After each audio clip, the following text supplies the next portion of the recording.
What's up everyone, how are you all? Today we are back with another blazing Naruto story. What if Naruto was kidnapped by a clan of all-female assassins and turned into their pet? If you enjoy, then please like, share and do comments. Konohagakure no Sato, the fabled village of shinobi entitled strongest among the 5 top shinobi villages, was a place of what a civilian would call a heaven on earth or a paradise even. A village that had been built during and after the Great Clan Wars and the victor among the 3 Shinobi Wars. A village that had survived a mysterious attack only 3 years ago by a Biju of monstrous power. The Biju itself was none other than the Kyuubi no Kitsune, undoubtedly strongest of the 9 Biju. The harbinger of anarchy and destruction and bringer of natural disasters. With only a swing of one of its tails, the Kyuubi could have leveled Konoha to the ground, bringing forth earthquakes, conjure tsunamis, or bringing down a maelstrom of death and fire from the very skies itself. As the legends say, it was a beast of unprecedented power, undefeated, an indestructible mass of chakra given form, spoken as the avatar of chaos of all life. There have only been 2 people in history that have been able to face the almighty powerful Biju in battle and come out near death, but alive nonetheless. But now there may be one more added to the history books, whose name was called Namikaze Minato Yondaime Hokage of Konohagakure, who had done the impossible, for he hadn't controlled the beast or calmed it down like the last 2 shinobi in the past had done.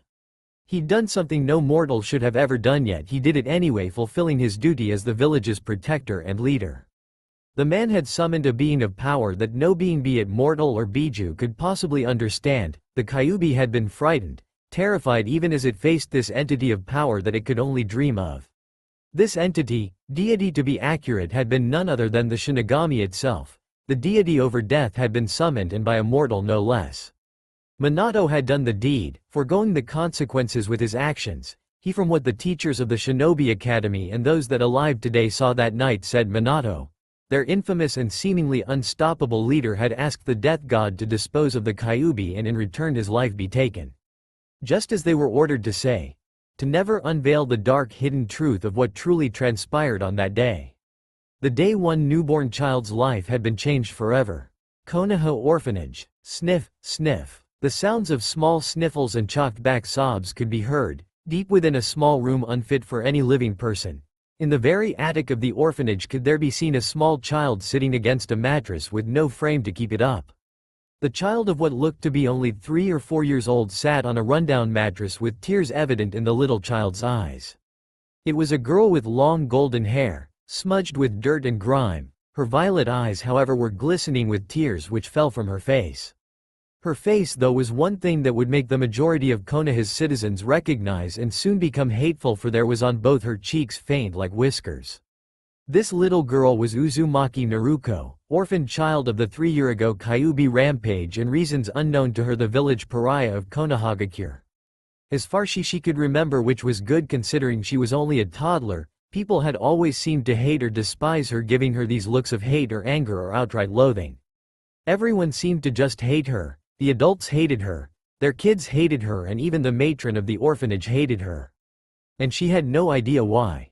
Her little hand went up to her cheek, red from the recent slap she received from the matron of the orphanage. She felt it burn and sting, making her flinch. How or why she had been hit was all because she had asked for the smallest morsel of food from the elder woman, as she was barely even fed. Like many other times, she was barely fed, bathed, was cut off from the other orphaned kids and locked up in the attic, which was her official room, kept away from parents that wished to adopt, as the last time she was there they had run off. Can't have a monster like you stopping other kids from being adopted, the matron had said before throwing her into the attic and locking it from the outside. She'd cried all day and night that day.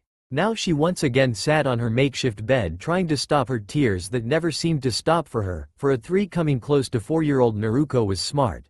Not a genius, but she was smart to know that everyone in the village seemed to loathe her very existence. She continued to sob, however, and in this moment, through her racking sobs, did she hear something. Thump. A soft, almost silent soft thump, yet with her unusually high hearing she heard it. She stilled and slowly she peeked through her arms, only for her violet eyes to widen before her face gained a smile so wide it would have threatened to split her face.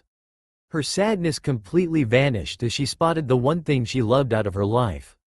Tenshi ni-chan, she said happily at the sight before her. It was something she'd grown accustomed to, and every time she saw it made her feel as if everything she'd suffered be blown away and replaced with this one thing. This person called Tenchi was a figure. A boy possibly 2 years older than herself stood there closing the window behind him, stopping the excess winter wind from coming in. She marveled the boy as he turned around, his white robes hiding his body and while a white hood shadowed his face. This was something she only knew, but, ever since she was small, she'd always see beyond the people that hated her and abused her was this person in white watching over her. She didn't know what or who they were, but she only knew they protected her, kept her safe even when she didn't know it. She could remember one time when she'd been attacked by a few villagers that as those people in animal masks sat and watched from the rooftops did she remember only a blur of white before waking back up to the sight of her sleeping in her bed thinking it was a dream. In time she'd come to call them Tenchis that watched over her. And this one in particular, she'd come to see as her guardian angel. The Tenchi turned toward her, and only to her could she see his mouth form into a small smile. He walked toward her without making a sound, and with it Naruto scooted back enough for the older boy to kneel at her bedside, only for a blonde blur to appear, and soon enough Naruto could be seen hugging the older boy with a big smile on her tear-streaked face. "You're finally here, Tenchi Ni-chan," she mumbled, her words muffled by the white-robed fabric of the person she hugged with all the strength she had in her little arms. Soon she felt the Tenchi wrap his arms around her small fragile body. Her smile could have lit the room if it was able, as the coldness she felt from the cold coming winter was replaced by the warmth of this one boy whom she'd come to see as her guardian angel. She could smell him, however. The scent of ink, books and the smell of iron invaded her nostrils, but she didn't care, for she just felt content in the arms of the white-robed boy before her. That is, however, till he pulled back, making her pout slightly at the detachment. Still she remained in his arms as the two now sat on the small mattress of her rundown room. "Sorry I'm late, Naruto-chan, I got held up with something. It won't happen again," he said, his words carried with an amused tone. The boy let out a small chuckle when Naruto looked at him with an angry pout which only made her seem less intimidating.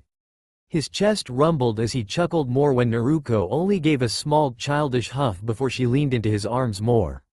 As long as you're here, I'm fine with that," she mumbled, missing the growing of his smile. That is, until the sound of a small rumble could be heard between the two. Looking down, the white-robed boy saw the embarrassed flush and sheepish smile on Naruto's whiskered face, and upon further inspection did he see the giant red mark on her cheek, making the boy's eyes hidden beneath the shadows of his hood narrow. Sorry. I'm a little hungry," she said with a nervous expression, yet the white-robed boy kept looking down at her, making the girl fidget slightly. "How long has it been since you've eaten, Naruto-chan?"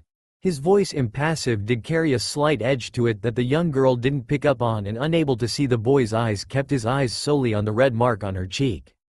Naruto, on the other hand, looked down shyly as she felt the Tenchi holding her tense up. His firm tone, even if it was on the level of a child's voice, it still made her feel like she was being spoken to by an adult. Well. I tried to get something to eat. I had some bread and water. That's about it. I tried to ask for some food like the other kids were having.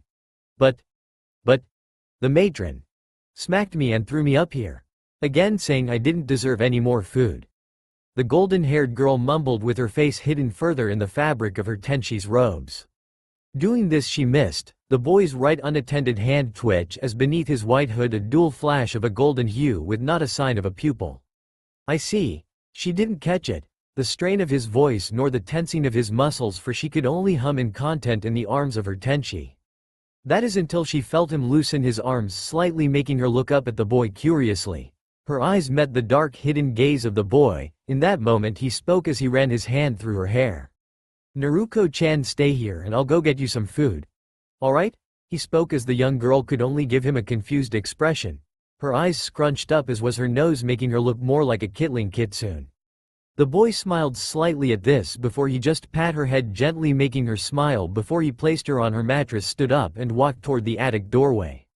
Doing so with his back turned, Naruto never saw a thin steel blade slide silently from the folds of his robes in a silent click, nor the pair of dual ruthless golden orbs glowing from the shadows of the boy's cowl. A few minutes passed and Naruto was already feeling a bit nervous as her Tenchi had disappeared, but when she heard the sound of her attic door creaking did she instinctively hide under moth-eaten sheets. Doing so she missed the white-hooded boy come back up, his right arm strangely coated crimson, but in his other hand was a plate full of food. 2 pieces of bread, a glass of water and a bowl of vegetable soup still warm from the stovepot. He walked quietly and without a sound, and when he turned to Naruto after closing the attic door did he frown when seeing her hiding under her sheets, and even from he could see her body was trembling. The sight itself made his mouth form into a very thin line with no expression on his lower face, only the slight shift of his head to his crimson-colored right forearm. Silently the robed hooded boy walked to Naruto's bed, kneeled at her bedside and gently spoke as he laid the tray of food down. "Naruto-chan, it's okay. I'm back." His words were gentle, soft to the young girl whom had stopped her trembling and slowly peeked a violet eye from under her sheets, and only when she saw the shadowed face of the 2-year-older boy did she come out from under her sheets, and when her eyes landed on the food at his side did they widen. More so when the white-robed boy picked up the tray, placed it in front of her. Hungrily she eyes the food as if she hadn't eaten a full meal in forever, which could be true due to how malnourished she was. Slowly he picked up the bowl of soup, held the spoon and spoke. "Now eat up," he said as he lifted up a spoonful of soup.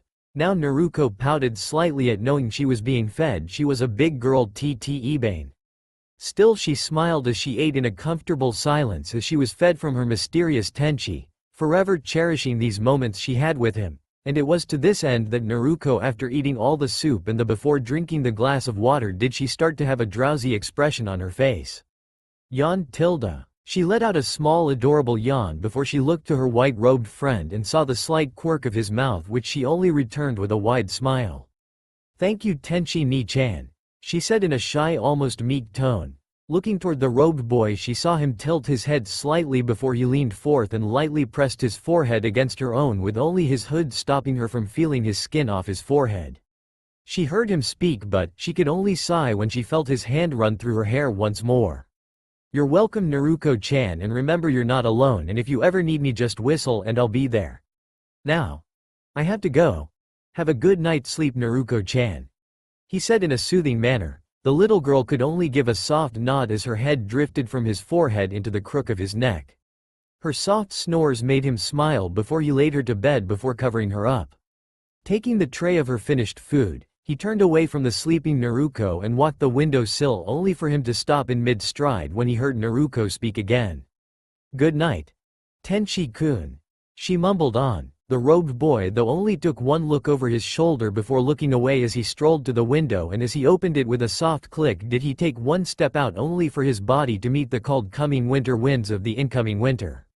One more glance to the sleeping Naruto as he did before he gently closed the window behind him, then with a sudden spin he jumped from the wall and landed in a soft thump. Turning to the trash cans he dropped the tray of utensils into the metal container before he turned around once more. Only now as his robe fluttered in the cold wind from the shadows of his eyes could a pair of frigid pools of liquid azure stare out into the village of Konoha with a glow of disgust within his orbs.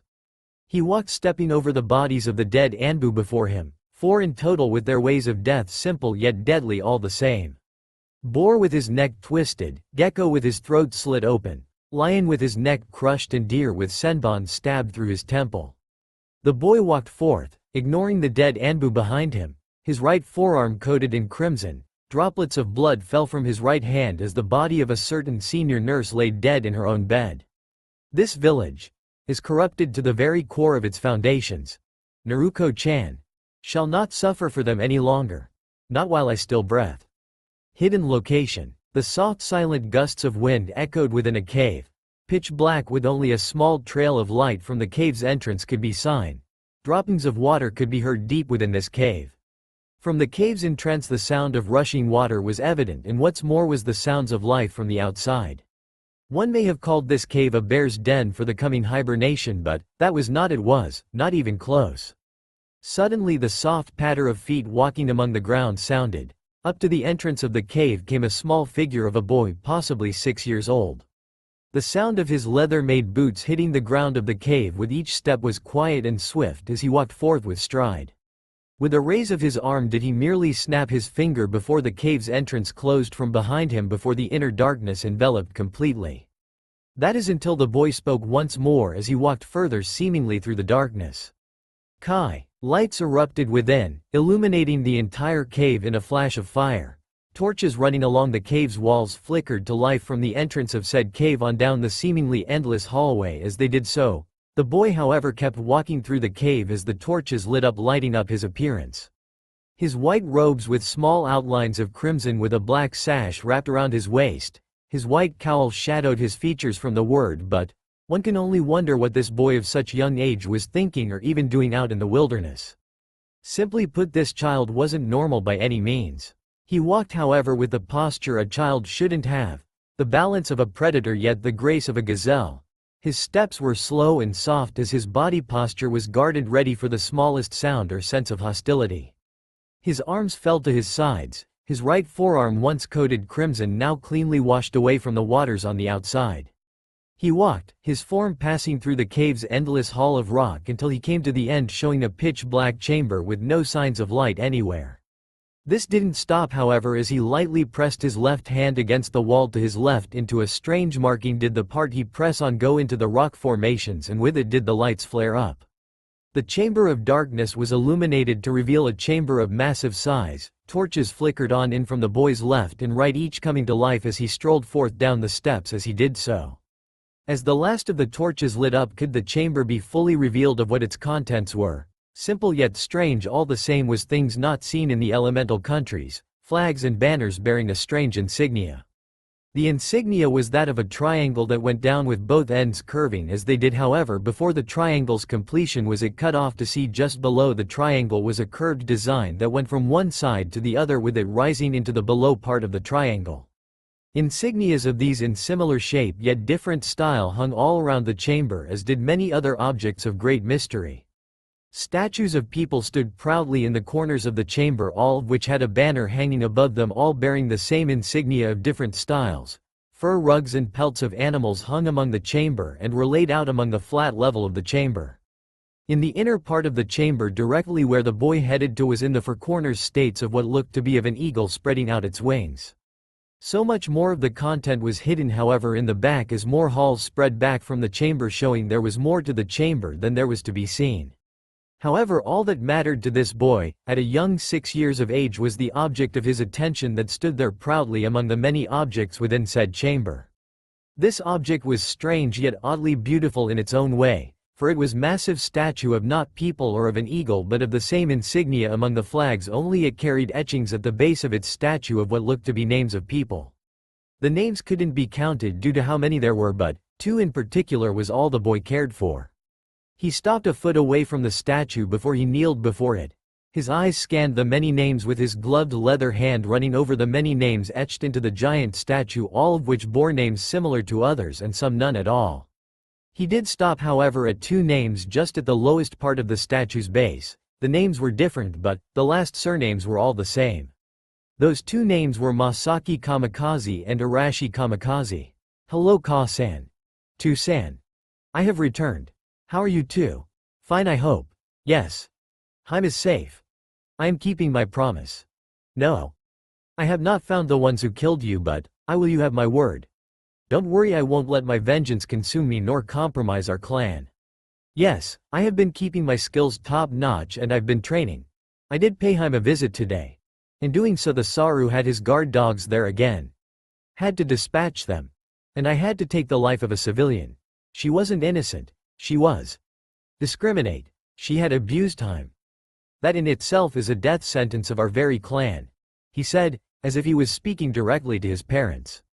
A strange wind circled him, ruffling his white robes, yet he kept his impassive expression all the same. She's doing okay. I'll see her tomorrow during the day. And visit her at night. The village however has been hurting her through mental or physical means, and Sarutobi has done nothing to stop it.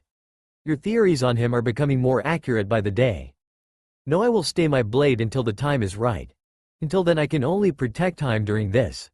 He said once more, and again a strange wind rushed around him, only now it felt more like the embrace of a mother and father. The boy's lips quirked slightly upwards at this. Yes. I am doing fine as well. The loss of you too. And the rest of the clan. It's painful, but you all died doing what our clan did best. Fighting to find the truth. It's an everlasting battle. Of which I am to soon join, and hopefully finish. in my generation. No, I will not sacrifice myself needlessly. Haim's safety is my top priority at the moment.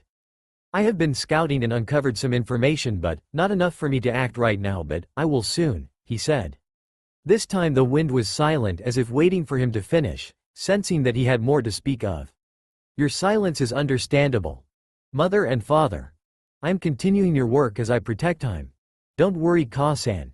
She will be safe, I stake my life on it, he said, and this time the boy felt the wind slowly circle around him in a more comforting breeze. Don't worry. I will keep to my training. I will become strong. Not for myself, but for the clan. And the safety of Haim. I will visit again, Ka-san. To-san. But I must go for now. Goodbye. Mother. Father. He said, and just like that the end that seemed to be alive went silence once more. The boy stood up and turned away from the statue, and as he walked up from the inner section of the chamber did he turn and walk behind the statue and toward the 3 tunnels leading out from the chamber. As he walked into the middle tunnel did a pair of azure orbs shine through the shadows of his white cowl. Infiltrate Shinobi Academy, starts tomorrow. Next day, Shinobi Academy. Uzumaki Naruto was a girl that was known to be eccentric, enthusiastic, a golden ball of sunshine and energy that no child could compare. Despite being the pariah of Konoha, she was always a girl that tried her best to be happy despite being ignored in ways that would make any other person go insane. Despite being an orphan and being ostracized by the majority of Konoha's population, she had determination that spoke levels. However, as the little 4-year-old stood before the gates of the Shinobi Academy twiddling her fingers before its almost imposing gates with numerous others around the gates made her nervous. Especially with all that had happened early this morning at the orphanage when the lead matron had been found killed in her room and those people with animal masks had been found dead being picked clean by scavenger crows. Many of the people thought she was the reason, but the shinobi who come to investigate threw off their foolish suspicions as it was done by what they had said by a professional. Still, it didn't help the many stares at her form. The glares and whispers spoken behind her back made her flinch at the hateful, spiteful words spoken about her and involving the incident at the orphanage. The many kids that stood there with their parents, with some belonging to those famous clans she'd heard about, like the Inuzuka clan, a boy with spiky brown hair with a small white pup with the boy's mother, a tall imposing woman with spiked out brown hair. Or the Uchiha clan with a boy with hair shaped as a duck's rear end with another older boy standing at his side wearing a chunin vest. There was many more clan heads and their children here, and being around them made her feel a little uneasy more than she already was. After all, this would be her first time joining the academy 2 years early. Why, she had no idea, but someone had considered her to join the academy without her knowing who that was. She could only wonder, as she found out only by a shinobi delivering her a letter of recommendation by a man called the Hokage. Who that was she had not the faintest clue. Though as the whispers continued, did Naruto not see someone walk to her side until the person was directly beside her. "Hey, are you okay?" a voice spoke, making the nervous female Uzumaki flinch slightly before she looked to her left only to see something that made her blink. It was a boy possibly 2 years older than herself standing beside her. He stood almost a head taller than herself. His golden spiky locks fell past his ears and shadowed his eyes. His face set in a curious expression. His skin tone was surprisingly tan for one so young, however she couldn't say, as she too was unnaturally tan for her age. His eyes, however, was what captured her. Violet orbs stared back into 2 twin pools of azure. Never before had she seen such as, and now looking into them she thought them to be the most pretty pair of eyes she's ever seen. The boy wore simple clothing, a white t-shirt with black shorts and a pair of black sandals, simple civilian clothing, but she couldn't help but feel as if she knew this boy. "Hey. Are you alright?" he said again, and this time Naruto shook her head. Her cheeks brightened up into a pink embarrassed hue as she was caught staring. Looking down shyly, Naruto spoke. "Jigomen.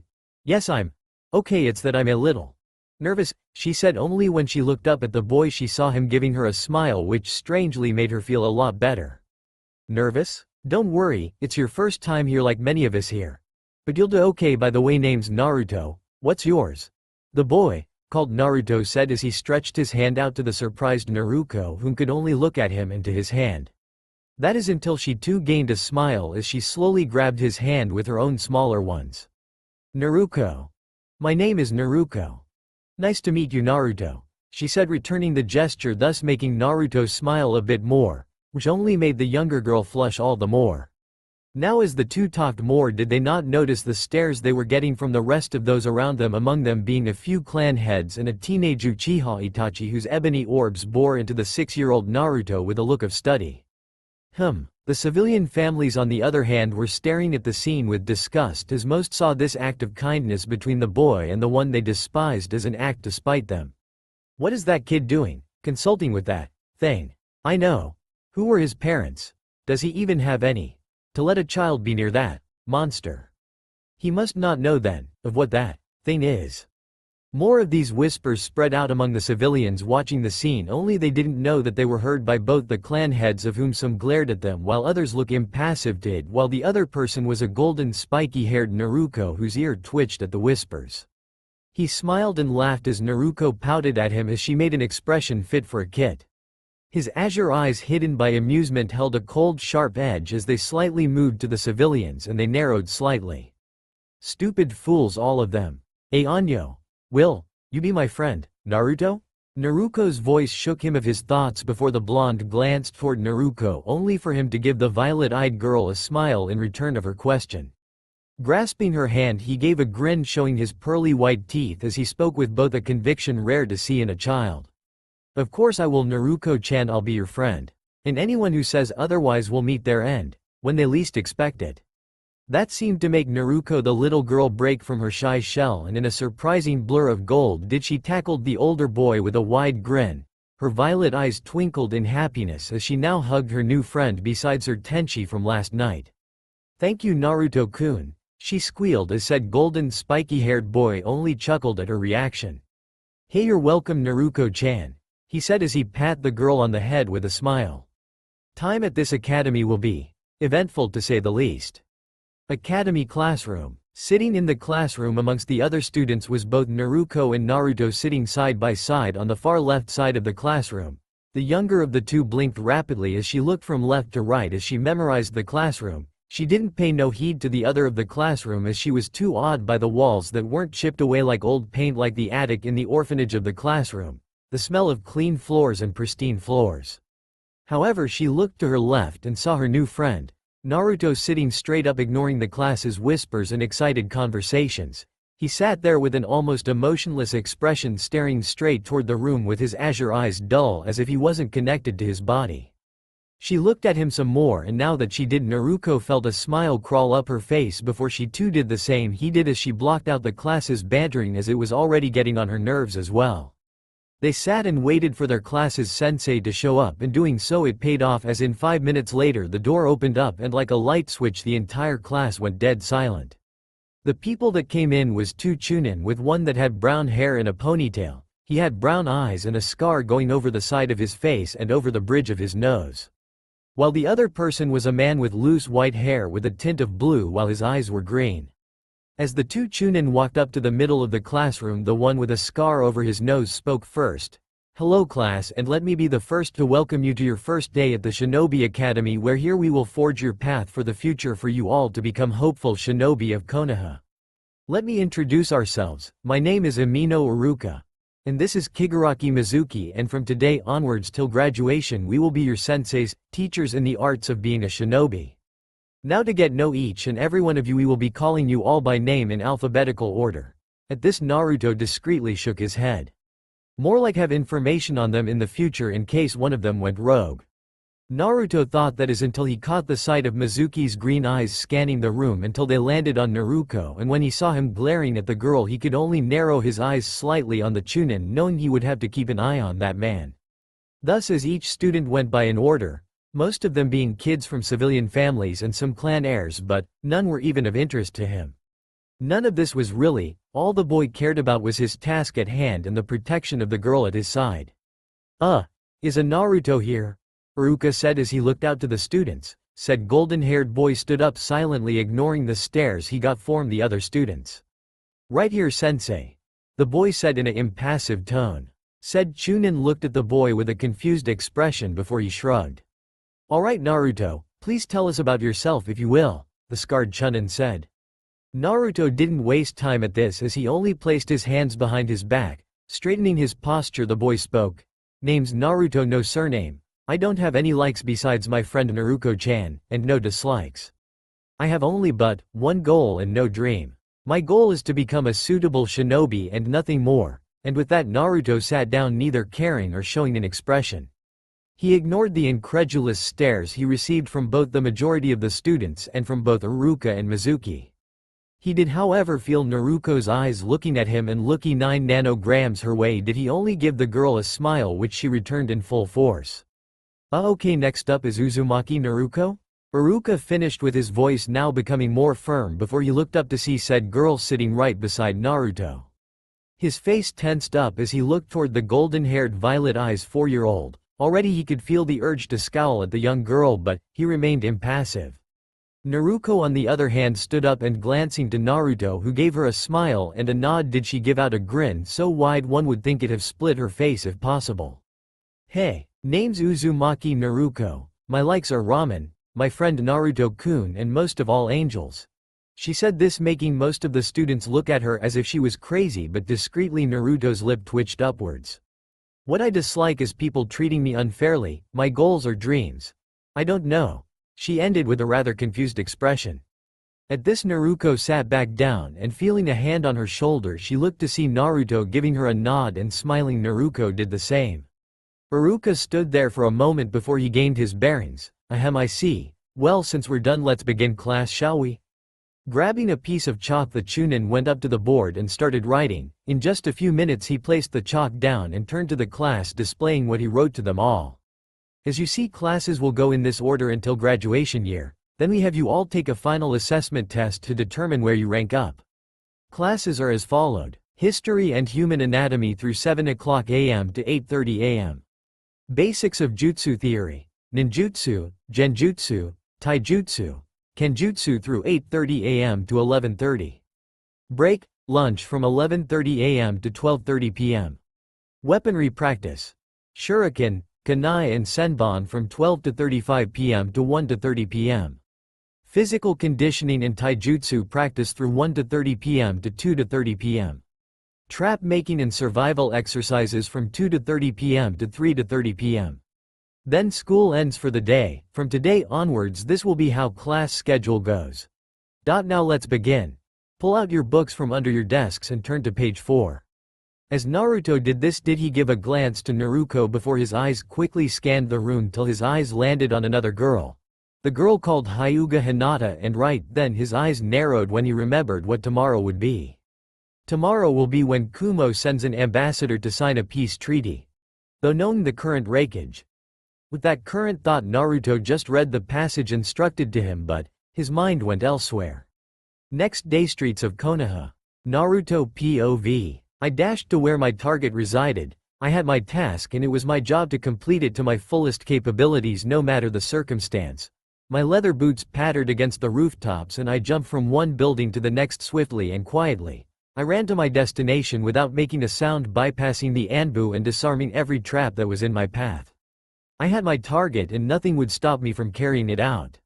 It was how I was trained. Since childhood, my days as a child was spent training till I dropped, and even then I never stopped training. It was ingrained in me to become stronger, not for myself but for my clan. My parents were my teachers, my senseis. They taught me everything they knew, trained me the best they could, and I took it all in stride because I knew the reason. My clan was and still is an important part of history. We were infamous for being the ultimate killers, the greatest warriors of shadow. We thrived in it, we were a part of it. We lived in the darkness. Our goal as a clan was to find the truth, but there were those that tried to take the truth and use it for their own gains. I don't know how far back it went. My clan's history was one that was older than the legendary Rikudo Sennin himself. We were an old clan, an old order that was formed before the sundering of the Second Human Kingdom, far back when humanity thrived in a technological wonder. We lived through that apocalyptic event, however, and we continued to exist. We lived on with our order becoming a clan. We grew in fame for our deeds. We were known by many names. Phantoms, Ghosts of White, Assassins of the Sky, and many other titles. From what I know so far, my clan had grown to gain an ally in one clan of Fuinjutsu masters and descendants of the Rikudo Sennin called the Uzumaki clan. They had at the time made an alliance. A pact that we would protect the clan from the shadows from all threats if they would give us shelter and teach us the art of fuinjutsu. This relationship grew to where my clan had integrated fuinjutsu into our arsenal among other things, but we were the Uzumaki's poison-coated dagger. We were the ultimate assassins, and shinobi on the elemental countries could not deny that. Ninja, however, grew to become our enemy. They feared us, and rightfully so. We were what they wished to be, warriors that work from the shadows. They were only more a fancier version of plain old mercenaries. It was almost humorous when they thought they were our equal, when we had time and time again proven how wrong they were. The death of the Naidame Mizukage, the assassination of Naidamoru Naida III Daimyo of Iwa no Kuni, the massacre of over 20,000 Iwa shinobi in Death Valley in Oni no Kuni along with its leading general. Many more of these historic events were by our hands alone, and all done from the shadows. The massacre itself had been an ambush by our people and rained down on them a storm of arrows. They never stood a chance. However, in my generation my clan had become so feared that we had made an enemy of almost every shinobi village on the elemental countries. They wanted our power, our techniques, and we wouldn't let them. It would be the same situation when a child didn't get what it asked for. A child would cry, scream, and sulk. The shinobi did the same thing, only in a more hostile manner. They tried to take us out, which didn't work out too well for them. We retaliated in a way that marked us as the most dangerous clan alive. We had picked up intel that the shinobi were forming a coalition to take us out, and in turn we sabotaged each of their villages in ways that it would have taken decades for them to heal. Since then my clan had been hunted, while our pact with the Uzumaki was still an active one. We had been cut off from communication by them when they joined up with Konohagakure. We were hunted by shinobi left and right. We held our ground, though, even amongst the numbers we faced. This is where I come in. I was born 3 years as these hunts continued, and during that time a small pocket of my clan was all that was left. I witnessed things no child should have at a tender age: the deaths of countless clansmen, all at the hands of shinobi. I had been trained and bred to kill since before I could walk. My parents at the time were hesitant to train me, but they had no choice, as we were in a desperate attempt to fight off those that came for us, the shinobi that hated us. It was bloody, but in the end all I can remember from those days was just trying to survive with my mother and father while we lost an assassin each day. We had moved safely within the confinement of a hollowed-out cave within Hai no Kuni. It was then we had come across a message from someone we thought to have lost in the fires of the Second Shinobi War, when it was said the Uzumaki clan had fallen. Another Uzumaki was alive. Her name was Uzumaki Kushina, and it was said in her letter that she knew of us, our pact with her clan, and that she had kept it a secret from everyone, as it was told to her by Uzumaki Mito, whom said that should she need help was to seek us out. She seeked us out. I met the woman, beautiful as could be, but her strength was one to be feared. I can still feel my spine tingle just by remembering when she almost snapped it in half when she hugged me. But I get off track. After we met Kushina, we had received word that she was pregnant and that she wished to have her child be protected by us and our clan should something happen to her. That was the day I made a promise to the woman that I would take care of her child should anything possibly happen to her, a blood oath I made with her. That was the day I made my promise to protect the last Uzumaki, to both Kushina and to my parents. The child of whom that man called Namikaze Minato had sealed the Kyuubi into. Even to me, a mere child, I could tell the man was too idealistic and thus couldn't foresee his last wish would be ignored in favor for Konoha's hate and discrimination on the newborn. However, what bugged me on that night was we couldn't find Kushina's body that day to lay to rest with the rest of her clan, or the fact Sarutobi the old man had revealed to everyone whom Naruto was, the Jinchuriki of the Kyuubi. That was the first time I ever lost my cool, the first time I let my anger control me. Good thing Toussaint stopped me from doing something foolish. But on later that night, we were attacked. My parents were ambushed by a man with an orange spiral mask. He was strange, unorthodox, but his abilities were to be known. Every attack seemed to phase right through him. It was on that day, I watched as both my mother and father were killed before my very eyes. All I could remember after that was anger filling me and me losing control of my body. Then all went black. I had woken up a few days later in the middle of a giant crater, my clothes torn to shreds and my weapons all broken beyond repair. I had to get back to our safe house, and I did. Knowing I had lost my parents, and the thought knowing I was the last of my clan and our great order. Since that day I had threw myself into training as I kept to my duties to watch over the last Uzumaki, the child called Naruto, protecting her when she least expected it. From killing civilians to shinobi that all tried to hurt her, assassinating the Anbu that aided in one of her beatings, and even displaying the corpse of one Uchiha to the rest of the clan. As a warning, those attacks stopped after that. Since then I frequently visit her at the orphanage, making sure she was okay and safe. Well fed like the night before last, even if it came with the death of the orphanage's matron. Physically abusing Naruto and the Uzumaki heiress at that is an immediate death sentence in my book. I kept up with my training, reading books from my clan's library, working and training myself harder than ever before. I still do to this day to further advance myself so I can one day bring my clan back from the depths and bring it back to its former honor. Unlike shinobi, we still had our honor and integrity intact. My name is Kamikaze Naruto, last of the Kamikaze clan and last assassin of the Assassin Order, and I hunt the enemies of my order and that of my clan, the Templars. And this is my life. Naruto POV end. Ga. The sound of a painful grunt sounded the hotel room as the Kumo ambassador fell to the floor with a blade slide out from his neck before it withdrew into a hidden steel compartment placed upon the right forearm of one Kamikaze Naruto, whom stood of the dead Kumo ambassador with an impassive expression over his shadowed face. His white and black robes evident as was his signature hood that shadowed his face. He crouched down as he turned the dead body off before he placed his leather-gloved hand palms face down, and with it did he close his eyes briefly. Kurieta no ude no naka de Yusaraka ni Kusoku. Rest in peace in the arms of the Creator. And with a downward swipe of his palm did he forever close the eyes of his latest kill. Looking toward the scroll in the man's pockets did he take it, and upon seeing the Kumo Raikage's sigil emblem did he find what he was looking for. Unrolling it did Naruto scan the contents of the scroll. Mission: Sulfur Monosulfide rank. Objective: pose as our ambassador for Kumo and get into Konohagakure's walls to sign a peace treaty.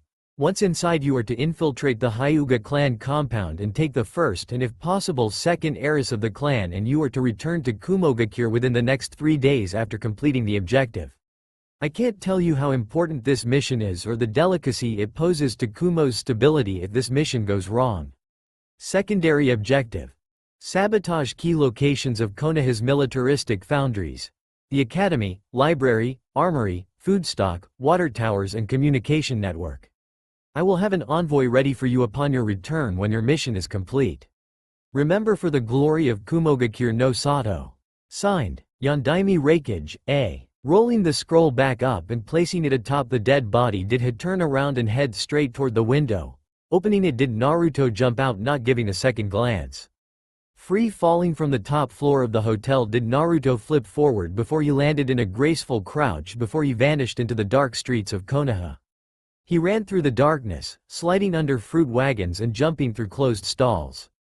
He had one more destination in mind. He heard the news already, as did the entire village. With the deaths at the orphanage, the children were taken away from said building to be placed in another orphanage on another sector of Konoha, but only one child was refused this new home, and he knew the only child to be refused the offer was none other than his own protege, whether she knew it or not. Uzumaki Naruko. He knew the Hokage wouldn't let her, Konoha's resident Jinchuriki, live on the streets. When he heard the news, the old man would have given her a new home, and it wouldn't be out of his good graces, of that Naruto was sure of. He had met the man only once, and even though he portrayed himself to be a peace-loving man, his position as the Hokage came first, so did his loyalty to Konoha, and as such the last Kamikaze was sure the man had a plan ready to laid out with this act. Idly as Naruto ran through the alleyways, he grabbed a few apples and bananas before tossing them into a cloth bag before he ran up a building before hopping to Naruko's new home. He knew of her location. Her home was in the most glum part of Konoha, a place that only a cage would place a Jinchuriki, the village pariah. The red light district. Now one may have called this place unfit for a child to live in, and Naruto would agree on this, but the Hokage had made the mistake of placing Naruto in this district for this part of Konoha. This place of sin and lust was also his own stomping grounds. As a tenet of his order was to hide in plain sight, so did the poor and abandoned of the red light district. The ones that were seen but were unseen at the same time, ignored by the more gifted population. They would see and hear everything and be ignored at the same time. It was his residential information circle. Money was what made the world go round, and this would be the same thing. Flash a little coin and people talk of the things they see and hear. Pay off the homeless and they give you information others would have found invaluable, conversations between shinobi and recent activities of the ninja system within Konoha. Or paying off the courtesans gave him a valuable resource of the women at the clubs to keep their ears and eyes open while they did business. It's been a way of gaining information, a tactic his clan used since long ago. But now as he dropped to the windowsill of Naruko's apartment did he think on the new possible ways of keeping her protected. Unlike the majority of Konoha, those of the red light district held no hate for Naruto, of that he made sure of when visiting the district to gain information from time to time. As he slipped into Naruko's apartment however and walking toward her bedroom, and when he saw Naruko fast asleep in her new bed, a bed that wasn't exactly falling apart unlike her one at her previous home at the orphanage, but, besides that, the rest of her apartment was practically rundown as the attic itself, mold on the walls, and the floor itself looked ready to fall through. Naruto's face tightened at this before he walked over to Naruko's bedside, and as he placed the bag of fruit on her nightstand did he look toward the Uzumaki heiress, and when he saw the feather clutched her hands did he give a brief smile. Quietly he crouched down as he ran a hand through her hair, now free of the dark smudges of dirt and grime from before, as he looked toward her and the feather clutched ever so fiercely in her hands. It was a feather, but not just any feather, it was the feather of an eagle he had given her the first they met, as a way for her to remember him when he wasn't nearby. Her chuckled slightly when he remembered her reaction to his small gift. Naruto certainly did inherit Kushina's strength, that was for sure, cause he knew he heard his spine pop at the hug he received. Knowing he shouldn't linger, Naruto leaned down and whispered as he closed Naruko's hands around the eagle feather held in her hands. "Good night, Naruko-heim. I'll see you tomorrow. Sweet dreams-heim." And without wasting time Naruto spun around and walked towards the window. Just before giving Naruko's sleeping form one more glance did crawl out her windowsill, closing it behind him, and with a leap did he vanish once more into the streets of Konoha. If he would have stayed longer he would have heard Naruko mutter something in her sleep. "Good night, Tenshi-kun." Next day, Hokage Tower. Sarutobi Hiruzen, the Sandaime Hokage, the nicknamed Kami no Shinobi, or the professor, sighed in exhaustion as he once again read the reports on his desk relating to the events of late last night. Every time he did so he found it harder for him to realize how much his security of Konoha was lacking. He read the scroll written by his top interrogator Ibiki Morino, lead officer of the T&I division, and once more he found himself holding back the incoming migraine. Reading the scroll once more, Hiruzen frowned. "Hokage-sama, we've investigated the area of the Kumo ambassador's death. The hotel room was secure, all the traps were in place, and we had Anbu stationed all corners of the area, but whoever did this bypassed them all without making a sound. Whoever this person was, they knew what they were doing. No evidence of a struggle and no DNA can be found for our researchers to analyze potential suspects. Hokage-sama, this person was a professional. He bypassed veteran Anbu, disarmed traps made by the best trap makers we have, but this man infiltrated and bypassed them all and literally seemed to have just walked right in and killed the man. But we did find one thing. The death of this man was similar to the deaths of our Anbu and the head matron of the orphanage. The ways of death are linked, as one Anbu had an insertion in the neck pierced by a thin blade, as did this Kumo Nen.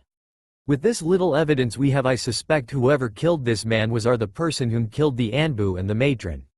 Me, Anko and Inoichi will be looking further into this matter and will contact you when and if we find any more evidence that could link to these deaths. Signed, Morino Ibiki, Tokubetsu Junin, head officer of the torture and interrogation force. Finished with the scroll, Hiruzen rubbed his temples, that is, before he looked up at the person standing before him. This person was none other than Hiyashi Hyuga, clan head of the Hyuga and father of both Hinata and Hanabi Hyuga. Said man was looking at another scroll which was found rest atop the Kumo Nin's corpse and the purpose of his meeting with the Hokage. "Hokage-sama, what are you planning to do about this? Kumogakure was willing to kidnap one of my daughters and heiresses to the Hyuga clan. They used this peace treaty as a ruse for them to try this act of kidnapping. They must suffer the repercussions of trying this, and seeing as this is an authentic order given by the Reikage, they cannot deny the claims against them," Hiyashi said, though his face was impassive as ever. The anger in his tone was clear. He may not have showed the love for his daughters, especially his first daughter Hinata, but he did love them as any true father should. Hiruzen only gave Hiyashi a small nod before he stood up from his desk. "Yes, Hiyashi, they will pay in full. I will bring this to the Fire Daimyo so he can organize a meeting with the Raikage and the Lightning Daimyo to discuss the charges against them. They cannot discredit this, as the stamp of approval is the true sigil of the Raikage.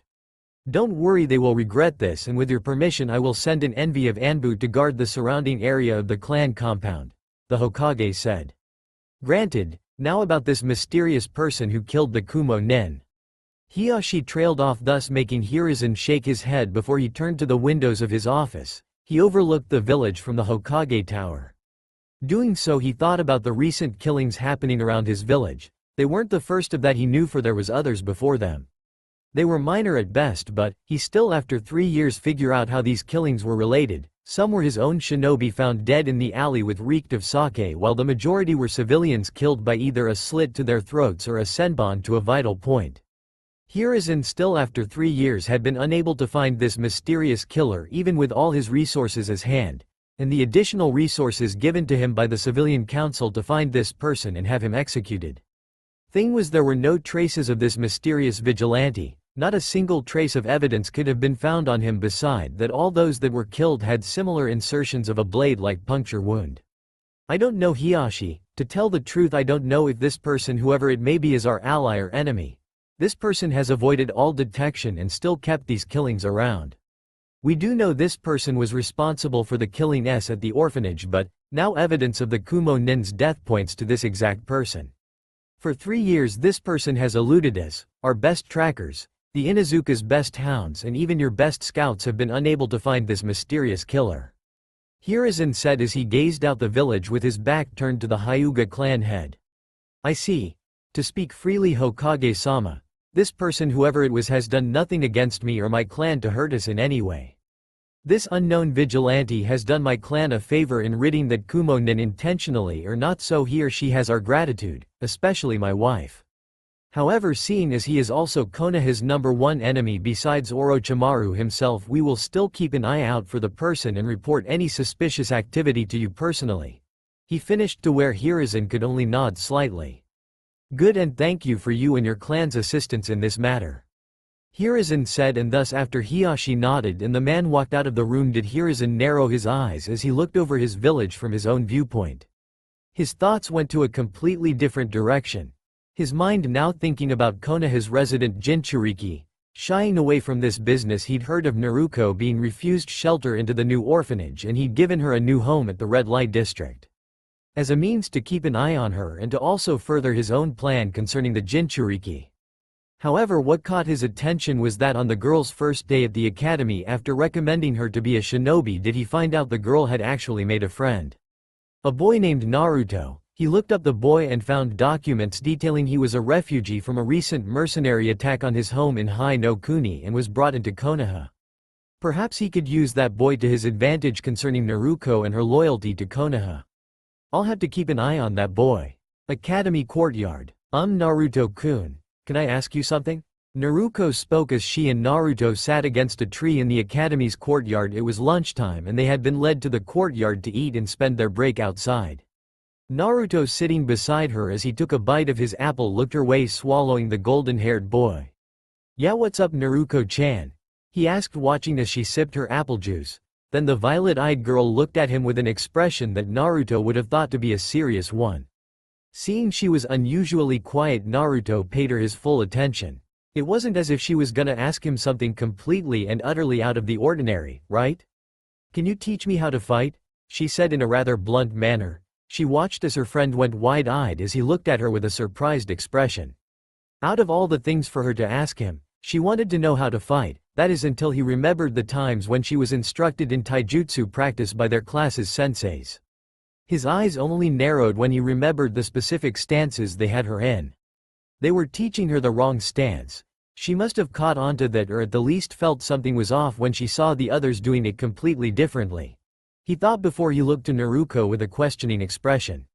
I see, and why exactly do you want me to teach you? In response, the girl flushed shyly but kept looking at him with a determined glaze in her violet orbs. Orbs that reminded him so much of Naruto's mother that it was almost painful. Because I feel like the senseis are lying to me and teaching me differently. And I trust you. Besides, I've seen you fight in taijutsu practice. You did land a hit on Mizuki-sensei's jaw, knocking him out cold. She pointed out, making the spiky blonde look away for a moment, that is before he sighed. His practice with Mizuki was more along the lines the sensei trying to assess his combat prowess. He underestimated Naruto, and when he let his guard down, Naruto delivered a punch to his chin, knocking him out cold unconscious to the floor. Since then he gained looks of shock from Iruka and the other students and the envy of most of the boys, while the other girls had looked at him as if he was a piece of meat. He shuddered at that. They were still kids, even himself, and already they were acting like hormonal teenagers. He looked back at Naruto only to gain a slight twitch of his brow when he saw the girl giving him that look, the oh-so-dreaded look that could bring many powerful men to their knees in submission. Her violet eyes glistening, wide as could be, her lower lip quivering with both her hands grasped together, and try as he might, Naruto couldn't fight it. Naruto was giving him the puppy dog look. Shit, fine. Fine, I'll teach you, he said, and in turn did Naruto only glomp his arm with her signature grin, her whiskered face grinning in victory as she won over Naruto's usual impassiveness. Thank you, Naruto-kun, she said in glee as Naruto just pat her head with an emotionless expression on his face. Though his ears twitched when he heard the sound of steps coming near them, he glanced to the direction only to sigh when he saw a mop of brown spiky hair and a small white fluff ball sitting on the boy's head. Great, the Inuzuka. Oi teme, fight me, the boy called Kiba. Clan heir of the Inuzuka clan shouted while pointing to said blonde, sitting against the tree. His pet Ninkin Akamaru barked in confirmation. Naruto, however, just stared at Kiba with a bored look, even as Naruto looked at Kiba, then to Naruto with a curious expression. Naruto only looked at the boy with an uninterested gaze before looking back to Naruto. No. At his response, Kiba went slack-jawed at the blunt refusal of his challenge, whilst Naruto looked up at Naruto with a curious expression. That is until Kiba's eyes narrowed into slits as he glared at the bored Naruto. Gritting his teeth, the Inuzuka heir yelled, "Why, you scared or something?" he said, trying to taunt or goad Naruto, but the little interaction was gaining the attention of the other classmates, including one Uchiha. Naruto didn't even spare Kiba a glance when he spoke his next words. "No, it's because you're an annoyance. And fighting you would a waste of time," said the golden spiky-haired boy. Doing this and insulted a clan heir so nonchalantly did Naruto ignore the shocked looks from the other classmates or the slight widening of Sasuke's eyes as he too watched the scene with interest. Though he did see Naruto's odd expression at how he showed blatant disrespect to a clan heir like the Inuzuka clan. An annoyance. At least I have a family unlike you who doesn't even have a surname. You're an orphan like the blonde tomato-faced loser with you, the boy shouted. His words, however, didn't affect Naruto the slightest. What did though was when Naruto flinched at his side, thus making his azure eyes narrow slightly. Looking toward Kiba, Naruto spoke after a long tense silence. "You're like your namesake dictates, you're a mutt Inuzuka.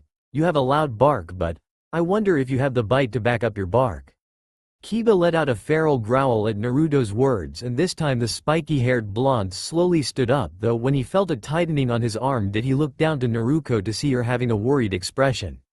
Giving the younger girl a smile, he just grasped her hand from his arm, and looking at her for a minute did her worry dissolve and be replaced with a grin. "Kick his butt, Naruto-kun," said azure-eyed boy, gave her a nod before he turned to Kiba, his smile gone and replaced with a stoic expression. He let his arms hang at his sides as he just walked forward a bit till he was standing a few feet away from the Inuzuka. He ignored the students crowding around them as he just stared boringly at the Inuzuka. "Well, let's get this over with." And with that, Kiba didn't waste time. He crouched before charging toward Naruto, his fist reared back. Did he come yelling his way toward the unmoving azure-eyed Naruto. "Take this." When he got close to Naruto, swung his fist expecting it to slam into Naruto's face. Instead, before it was an inch away from Naruto, did the last kamikaze release a sigh. "Fool. Thwack. Ah." Kiba's face instantly met the ground as Naruto simply dodged his first attack, grabbed his forearm before flipping the boy over his shoulder before throwing him to the ground. Swift and quick, Naruto then kneeled down and grabbed the boy by the hair and yanked him up so he could look at Kiba face to face. Doing so, he showed no sympathy when the boy showed he was about to cry. "This is your first and only warning, Inuzuka. You can insult me, you can kick me, and you can even spit on me, but insult Naruto and you won't be spared." The next time you shoot off your mouth I'll be there to beat you within an inch of your pathetic life. And to silence you completely, am I understood? He said. His words alone made the kids around him shiver from the cold, ruthless tone in his voice.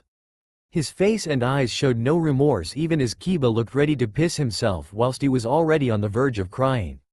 You understood. Good. And with that Naruto let go of Kiba's hair, making the dog boy kiss the ground with a soft thump, and stepping over the boy's body did he walk back to where he was before. Only now he was a bit worried to how Naruto would have reacted to what he did. Boy was he surprised when he suddenly found himself glomped by said violet-eyed girl. That was so awesome, Naruto-kun.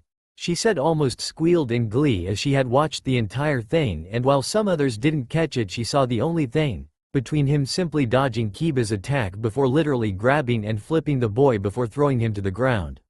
She had watched the entire thing and it just made her tremble in excitement to know that Naruto would be teaching her how to fight. And to do that kind of stuff made her all the more giddy. Though the another reason she was so happy was the way Naruto defended her. She wasn't in the least disturbed with the way he publicly embarrassed Kiba, but with how he protected her and defended her was more than enough for her to completely and fully trust Naruto. Unlike most, she only trusted one other person as much, and that was her Tenchi. Her smile could have outlit the sun itself with how bright it was. Looking up at Naruto as the two walked away from the other students did she speak, and thanks for defending me, she said, to where Naruto only gave her a nod as they once again sat against the tree. Naruto leaned his head to Naruko and whispered in her ear whilst the commotion with the other students went on. Anything for my friend, anyway, to begin your lessons. Meet me at training ground 1 and from there I'll start instructing you on the correct stances for the academy-style taijutsu. Alright? He said, only for Naruko to look at him with a smile before giving a nod. Then quickly she just returned to leaning on his shoulder, and without thinking about it too much Naruto returned to just sitting against the tree basking in the comfortable silence. He knew the future for him was gonna be eventful, of that he knew without a doubt now. She tried and tried and tried again only to get the same result over and over and over again. No matter what she tried, it was never enough. She growled as she flipped her body in air, bringing her leg down on her opponent only for it to be once again redirected without effort. Landed on all fours, she tried to do a sweep kick only for her opponent to dodge her attack before grabbing her leg before throwing her a few yards away before she hit the ground with a grunt.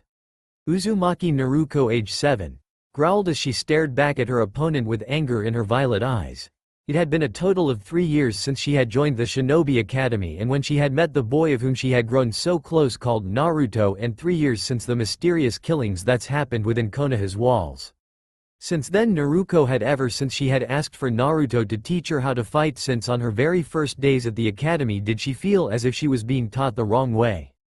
She didn't regret her decision for a second, for she learned a lot from the 2-year-older boy, not just in the academy-style taijutsu, but he had from her own pleading started to teach her in more advanced styles.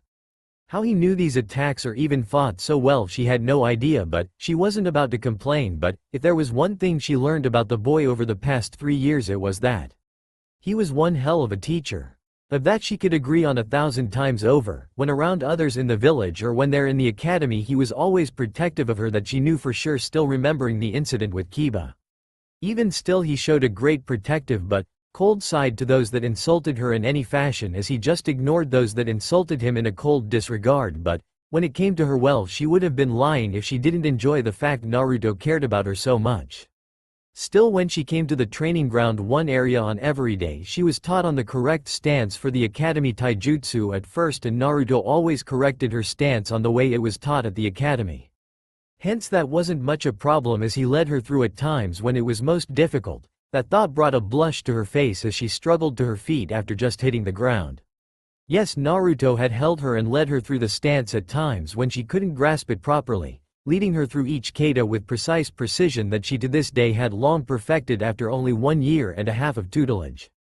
However, even though she had learned it, the Uzumaki heiress wanted to learn more, and she only wanted one person to teach her, that person being the same one that was both figuratively and literally beating her all across the training ground.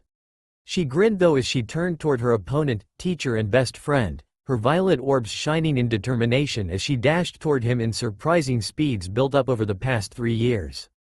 Learning how to fight was not the only thing she was taught, as both the physical conditioning at the academy and Naruto's own training regime he put her though had quite literally made her the fastest girl in class, though she never did show off, for Naruto had taught her to be discreet with her growth and power.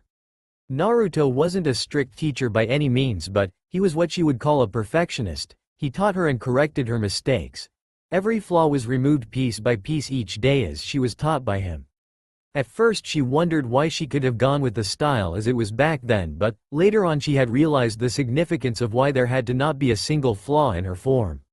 She realized this when Naruto had not only explained the number of ways he could have countered just by her first punch, but following up the number of ways he and any potential opponent could have taken advantage and killed her in 10 different ways. Since then she followed his every word and hadn't regretted it one bit. Speaking of Naruto, as she dashed toward him, he too had changed after the last 3 years. Appearance-wise he looked older than he truly was, as all the baby fat he had was already gone, possibly from his own intense training regime. As he once stood a head taller than Naruto 3 years ago, he now stood a good 4 feet 11, a tall height for a 9-year-old, whilst Naruto was 4 feet 2. Her malnourishment had vanished after only a few weeks after she started getting a steady supply of the right food she needed by her resident Tenchi and out of her scavenging the local forests for apples. It wasn't like she could buy food like normal people due to the store owners basically kicking her out when she first stepped into a store or overpricing the products for her only. Whatever the case though, she had grown into a healthy young 7-year-old girl, and she couldn't have done it without the help of her 2 friends Naruto and Tenchi, and consequently the academy's own survival exercises, giving her a wide variety of ideas of scavenging food from the forests. But as she was a healthy girl, Naruto on the other hand could have only be described as the word fit, for he wasn't just the epitome of healthy, but he could only be seen as a boy that kept himself very well kept despite living alone. He was tall, yet over the 3 years his body had muscles filling out where they should. He wasn't becoming bulky by any means, but more of a lanky, lean type person. Having both speed and power in a perfect balance while not siding with just one, he had grown up over the 3 years, and through this he changed in a more visual sense.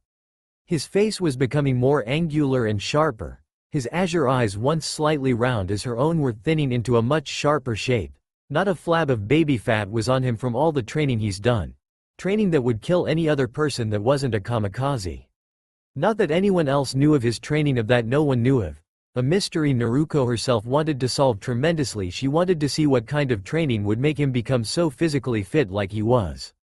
His hair had grown out, even spiky as it fell past his ears, and the bangs almost completely shadowed his eyes while it reached past his neckline and already was close to his mid-shoulder blades.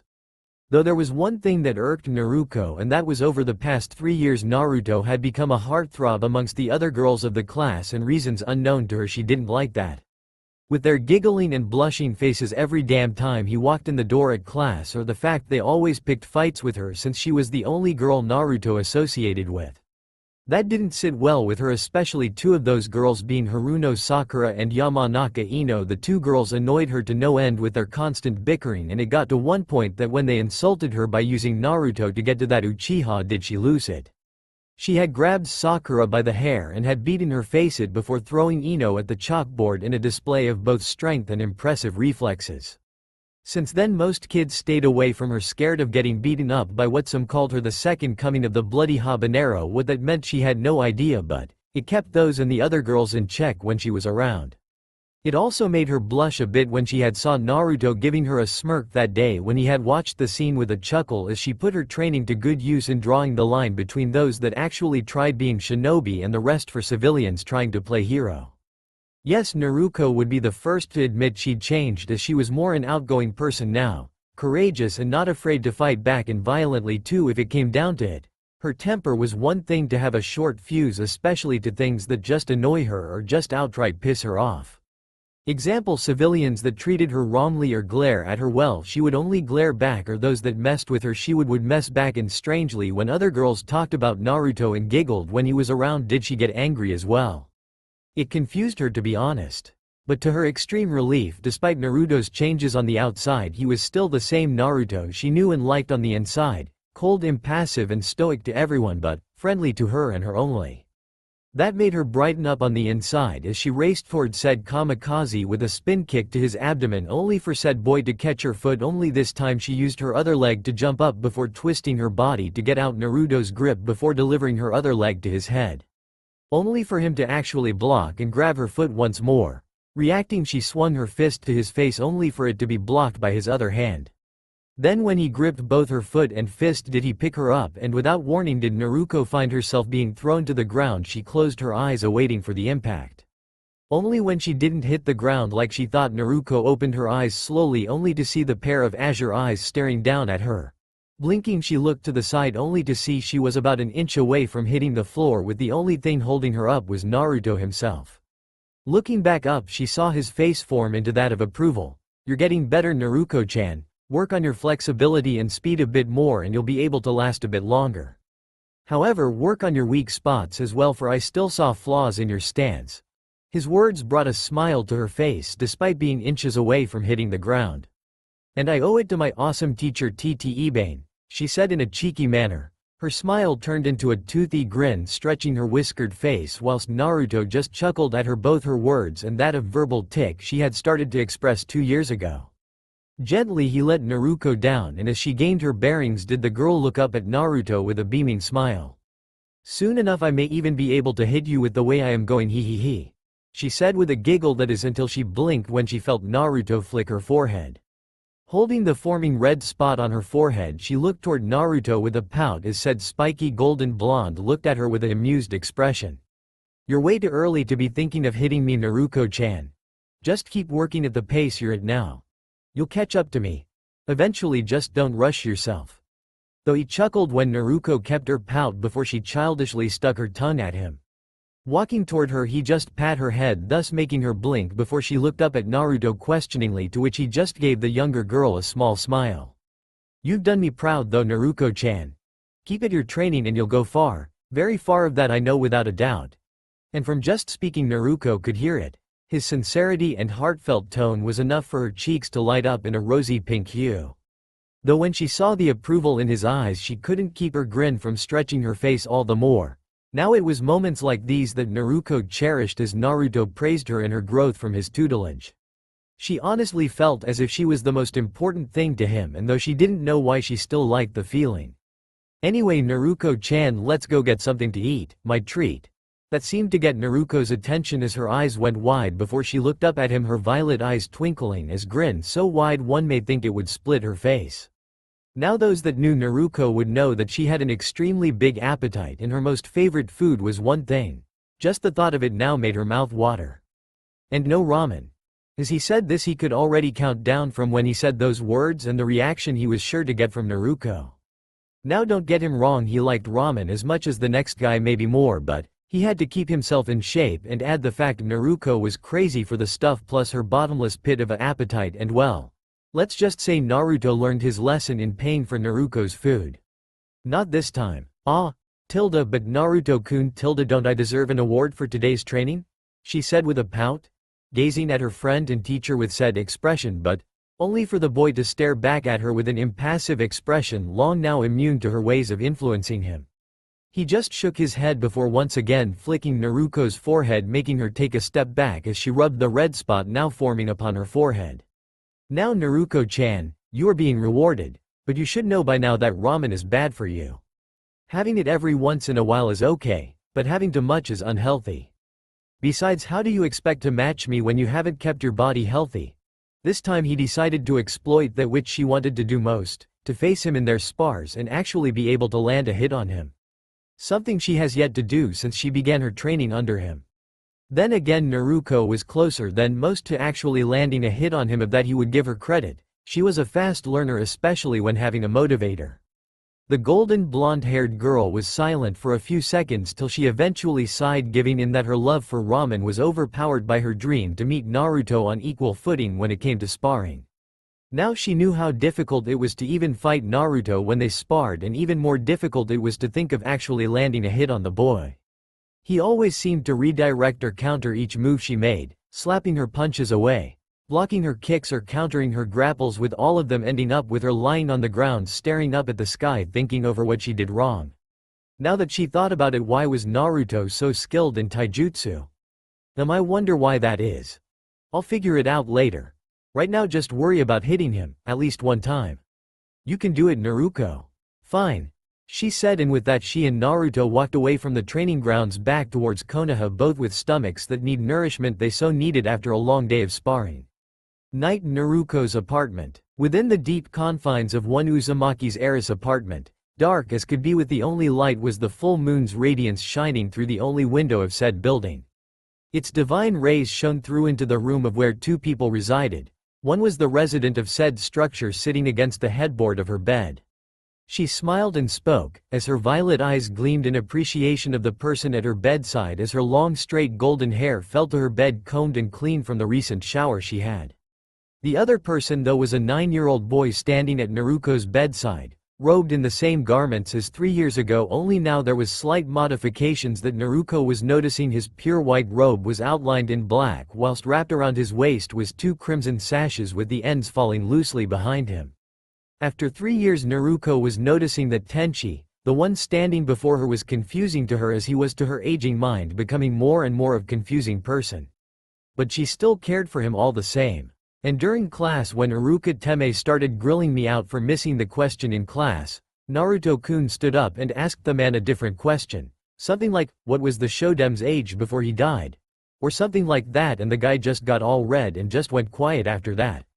There was also during taijutsu practice that Baka Kiba challenged Naruto again, only this time he threw Kiba over the fence and into the dumpster. Hehe, she said with a giggle as she recited today's day to her guardian. For the robed kamikaze, however, he just stood there listening to Naruto's words with a small smile, as he both found her way of speaking what happened humorous and the way she expressed it. The past 3 years of visiting Naruto had been the same as before, only he could see Naruto had become more observant of him in ways that her younger self 3 years ago couldn't. It was why he was more careful around Naruto when he visited her as night, so he wouldn't give himself away. She couldn't know who he really was. Not now, and possibly if he had anything to say about it for a long time. He didn't want her dragged into his type of life where you had to watch your back every second. But damn, the girl was getting more observant by the day. Hey, you talk of this Naruto quite a lot, Haim. He sounds precious to you. What's he like? He asked, truly curious to her response on what she thinks of him.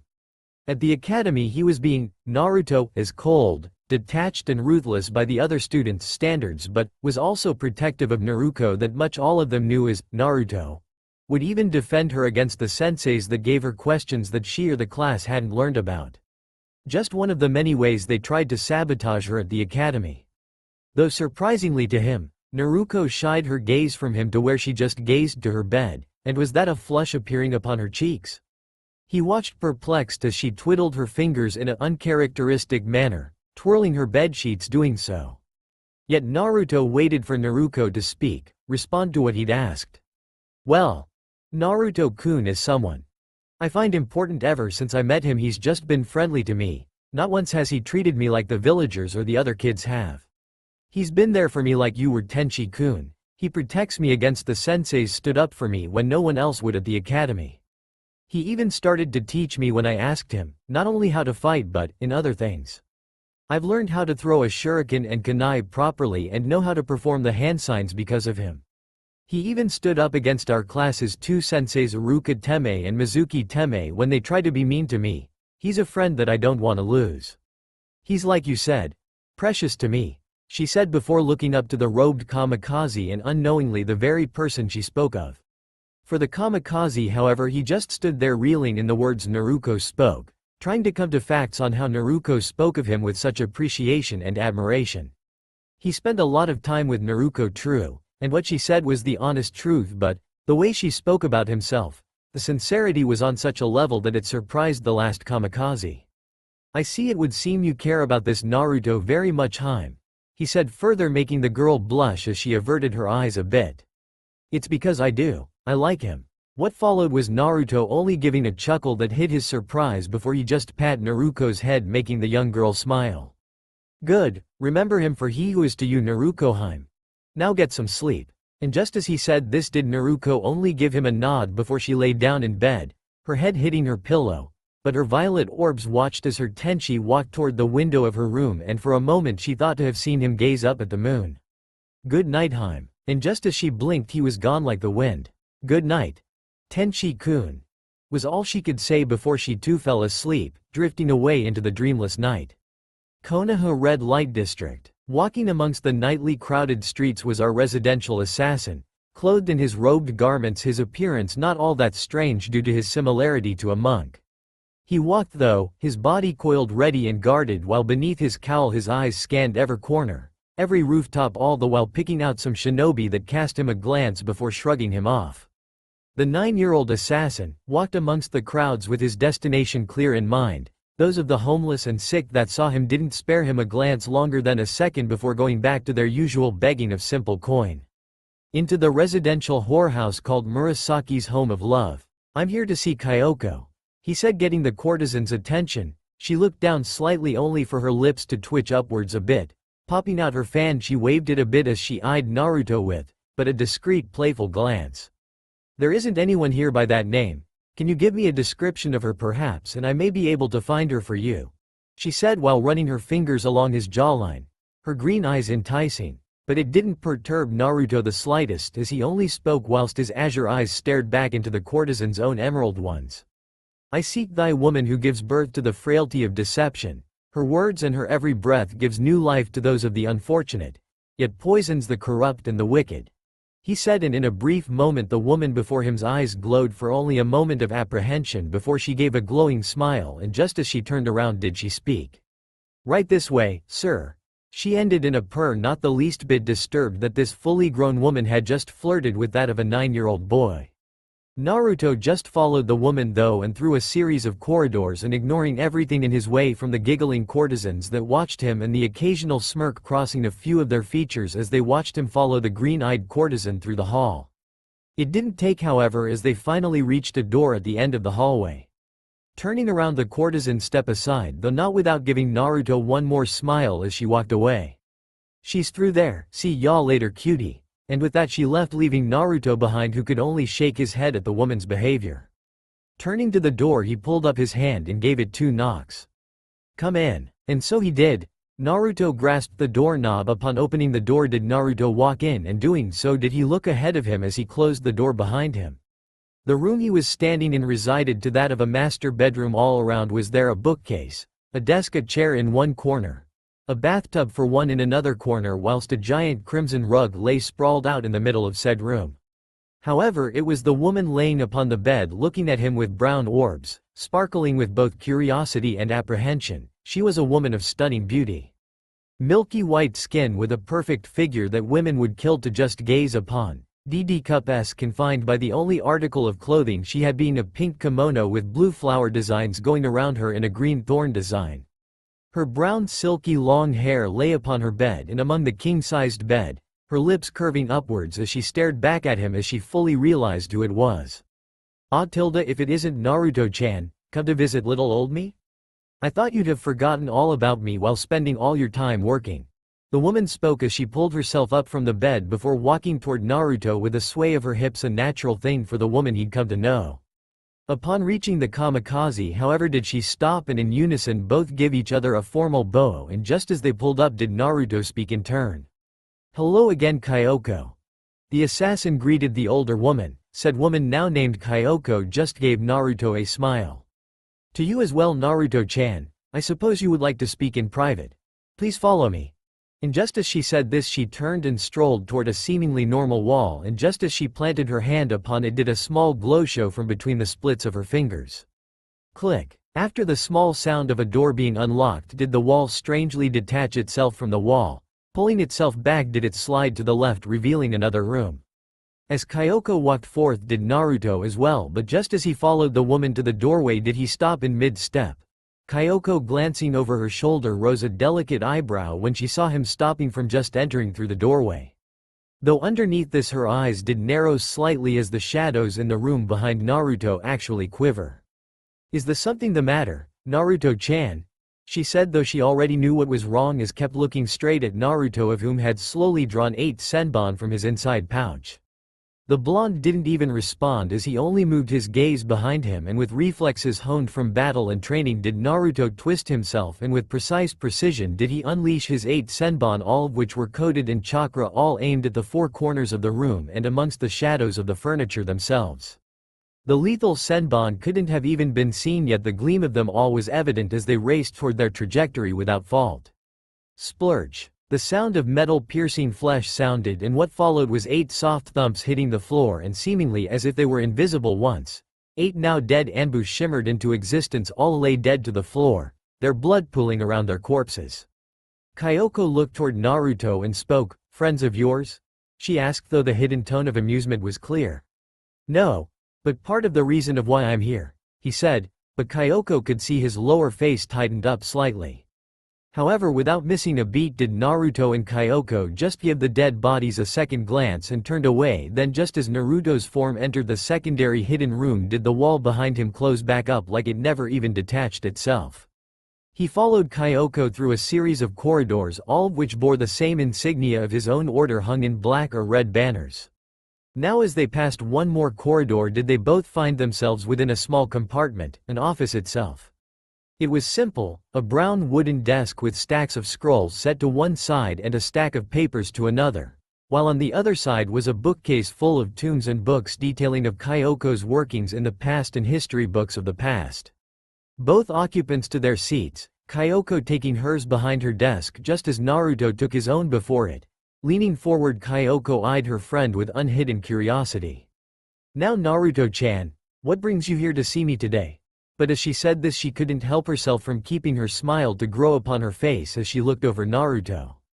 She knew him and of where he belonged, the Kamikaze clan, and of his order, of that much she knew, but it was more than that. She was an old friend of Naruto's parents and she had only met Naruto long after their deaths. Since then she'd been keeping her business in shape for both to keep up its front as a whorehouse, but as well as Naruto's information center. Sho knew the courtesans had a long-standing history with Naruto's order dating further back than she could remember. Only that Naruto's order and the courtesans had been long-standing allies in the fight for the truth they sought, but just looking at Naruto, the last Kamikaze and last of his order, though it pained her to know he was the last, it also made her smile at how much Naruto resembled his parents. "To be blunt, you know of what I seek. The enemies of my order, I believe one of their leaders, if nothing else a high-ranked official, is stationed here. I aim to kill him and those that follow him, but I have yet to find any solid proof on this person's identity. Only through small pockets of information I've discovered shows that whoever this person is, he or she is a shinobi of Konoha and has been stationed here in Konohagakure for a long time now." He said this, and now once more Kyoko was reminded on how much Naruto reminded her of both his parents. The sudden shift of behavior, the sudden turn of his eyes becoming cold, merciless and unforgiving azure frigid orbs bore back into her own brown ones. His posture evident to his training as his muscles even for his young age were coiled, his senses sharp and aware even amongst allies. Honestly, she found it astounding to how a 9-year-old could achieve such feats, but she had learned that Naruto wasn't a normal child even being a trained assassin. He was so much more, not because he was the last Kamikaze, but because of how serious he took his life. Then again, after what's gone through and seen, and being the last of his clan and the last of the order would make anyone, even a child, mature beyond their time. All that responsibility. Quickly, however, she mentally slammed down those thoughts and returned to the task at hand. "Yes, I remember them, the ones bearing the Crimson Maltese Cross of the old world. But unfortunately I have yet to find any solid proof. Even amongst my girls we haven't been able to find the information you need. The shinobi from different clans have been rather tense as of late, and not one has taken the risk of drinking any sake to loosen their lips. Many of the clansmen from different clans, though despite not speaking, have shown enough suspicion through their body language alone that something big is up, since they're all on edge," she said in detail, recounting the times men and some cases women came in from different clans. Listening to Kyoko's information or lack of, could Naruto only sigh. He'd been hoping to find some evidence, as he could only find scraps and pockets of info detailing on there being a Templar residing within Konoha. Someone that's been here for years, even before his birth, but nothing more than that. He couldn't interrogate Anbu or the shinobi and kill them without rousing more suspicion than there already was. Rumors flied around that there was a murderer or crazed manslayer on the loose. Shinobi law enforcement propaganda at its best. I see, he muttered.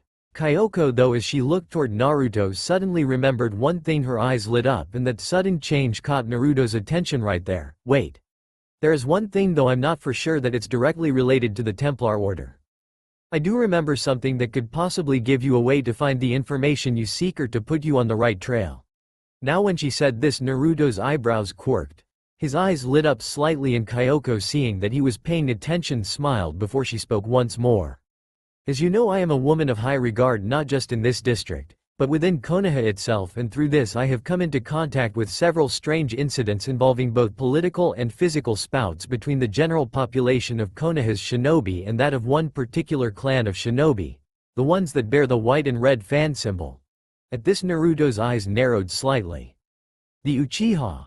At this, Kyoko gave a nod. Her expression, however, turned sour. Her eyes glinted with a serious glaze, one of which Naruto saw on several occasions.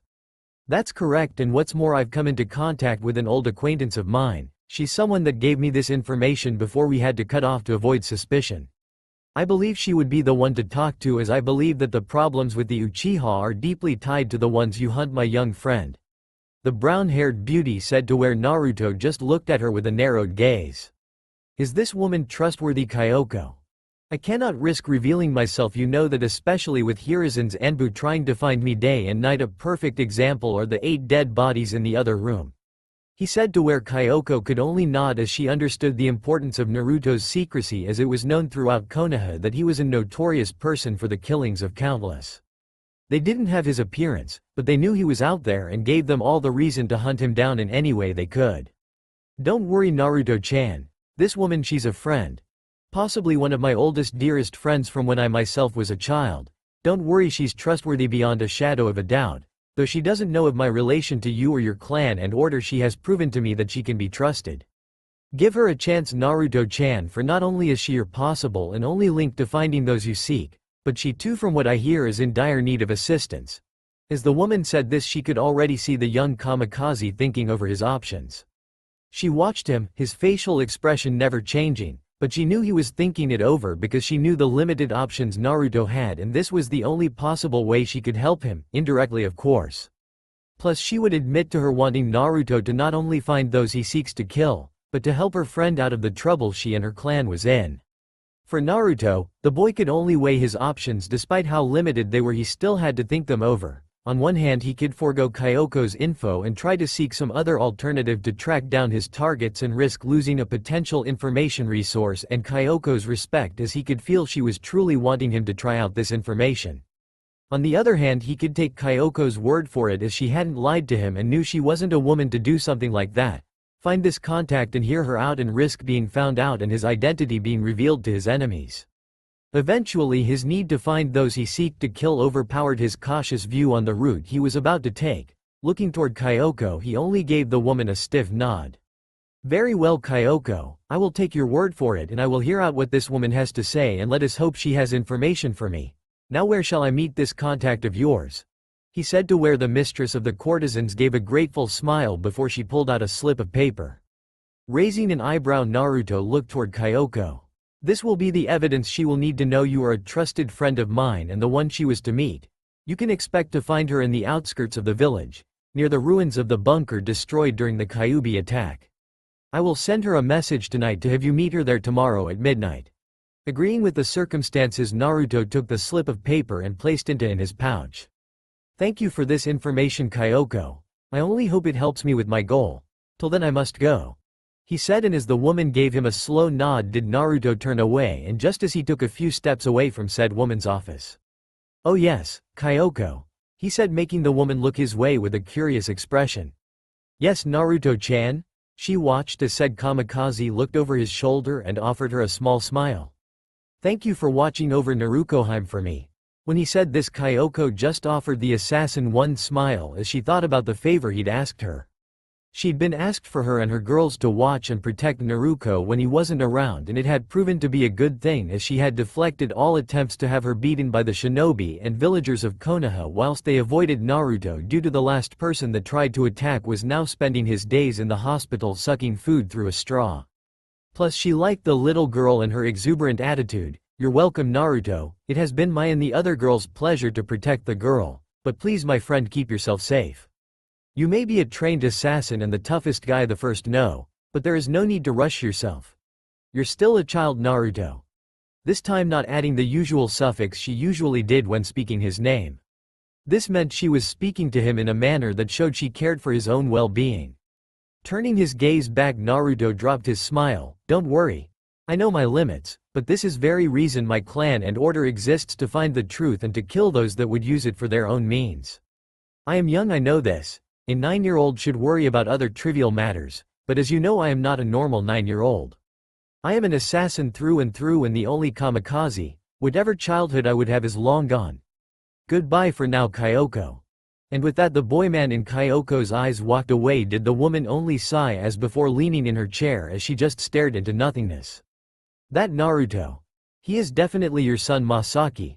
Arashi, whether he knows it or not, he will face many hardships, but in the end I foresee him to be something great in the future. Whether he knows it or not remains to be seen, but I can see it. Can't you too? Wherever you are in that sky. She said this, and just as a swirl of wind circled around her did she close her eyes and a mischievous smirk come upon her face. And I see not only a certain Haim by his side, but many more brethren fighting alongside him. Good luck, Naruto. He was gonna need it. Next day, Academy. Naruto once again garnered a black t-shirt and crimson trousers with black sandals, stood amongst the rest of his class with Naruto at his side as they all listened to Iruka speak of today's assignment, though he already had a good idea seeing as they were in the training field and in front of the fighting arena no less. He glanced to Naruto, and as he saw her just standing there trying to in her excitement spoke volumes of her self-control. Before she would have been jumping from the walls in excitement, but after all the training she had learned to control herself.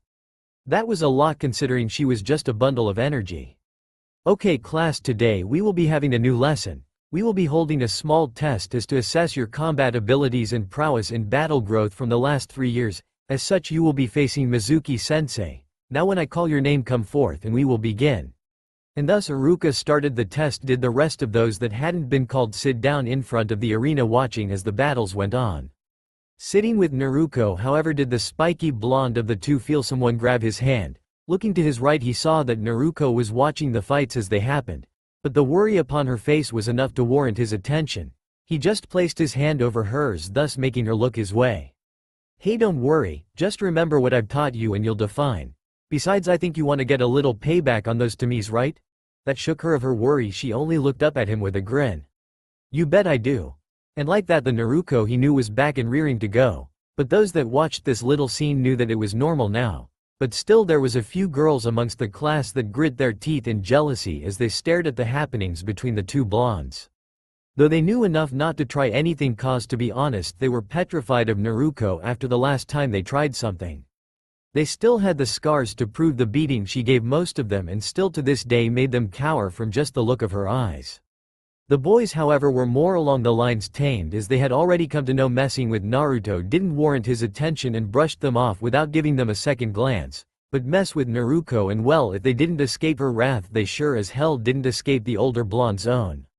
Kiba for instance didn't learn his lesson the first time and ended up being thrown into a dumpster, gaining a broken leg and even tossed out the window from 3 stories up. And Naruto had done it without so much as showing a flicker of hesitation. Though there were a brave few, for instance being one Uchiha Sasuke, whom was still giving Naruto a stare as if trying to see through him. The boy had tried so hard to fight Naruto so he could fight someone that disturbingly reminded him of his older brother Itachi, but without much success, as he was either ignored or just plain outright refused. Refusal confused him because the boy was smart enough that Naruto wasn't scared, he just didn't care to fight him and thought of the small battles he had with the other boys as annoyances at best. Still, Sasuke wished to know the extent of Naruto's abilities, and to some extent Naruto's own. Maybe I'll get to see how strong he is today. Cause Mizuki-sensei seems to be out for blood today. The Uchiha heir thought as another grunt of pain sounded as yet another student of their class met the ground with a harsh throw from said Chunin. He along with the others watched as Mizuki literally tossed the student around like a rag doll, showing no restraint as he threw the young boy into the arena floor face first, whilst Iruka showed no signs of him stopping it till he knew it was over. Then as more students went, a few actually landing a hit on the Chunin, some being clan heirs including Sasuke himself. Did Iruka call for the next one? Uzumaki Naruto. Get up here, Iruka shouted, gaining both Naruto's and the class's attention right then. Not because they were eager to see what the hot-tempered, but freakishly strong girl could do, but the fact that the two senseis had shown for some reason spite against the girl. Naruto however narrowed his eyes before he looked to Iruka, only to see the man's lips twitch upwards while Mizuki's eyes gleamed, and right then Naruto caught on to what they were doing. They switched my name and Naruko-chan's. To have her fight Mizuki before me. Their corruption can only go so far. Well, they'll be in for a surprise. Turning to Naruto however, he gave the girl a smile, as while he wanted to nothing more than kill the two Chunin, he believed in Naruko's skill as he had taught her for the last 3 years. He knew it wasn't much to best a true seasoned Chunin. He had long ago deduced these two Chunin as more than fresh Chunin despite the years of being in rank. Okay, you're up Naruko-chan, and remember what you've learned. You do that and you'll be perfectly fine. And with that words of encouragement did the young Uzumaki give a grin. She wasted no time and jumped onto the arena, and doing so Naruko quickly closed her eyes and began to bring her excitement under control. Okay. Remember. Be unpredictable, show nothing in battle, don't give your opponent the chance to see your next move. Calm yourself Naruko. Taking a breath, Naruko snapped open her eyes to reveal dull impassive violet orbs. Slowly she got into stance, readying herself for the match. Now this sudden change hadn't gone unnoticed as most of the class went wide-eyed at the shift of demeanor. Naruko's face shifting into one of impassiveness as she bent her knees, stretching one arm outward while the other was held back into a fist. They weren't the only ones, as the two Chunin saw the sudden change, and from them and the class they couldn't help but see the similarity between Naruko and Naruto. It became all the more disturbing when in their eyes did a mirage of Naruto himself appear beside the Uzumaki, give the same expression.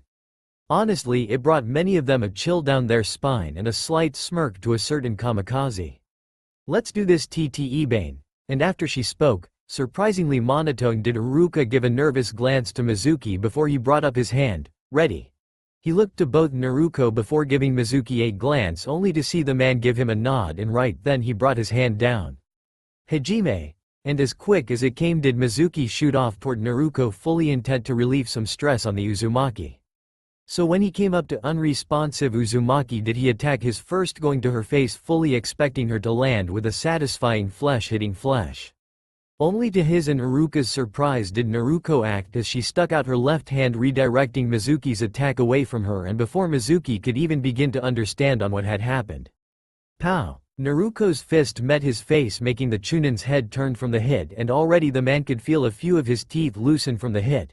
He turned his gaze back and once more did lash out at the girl, his other hand coming under for an uppercut. Only with surprising acrobatics did Naruko not only stop his fist with both of her hands, but she used his arms as a springboard as she flipped over him before delivering a kick to head, making the Chunin stumble forward. Landing back on the ground, Naruko once again got back into stance, whilst Mizuki, gaining his bearings, spun around and narrowed his eyes on the Uzumaki heiress, anger flashing in his green eyes.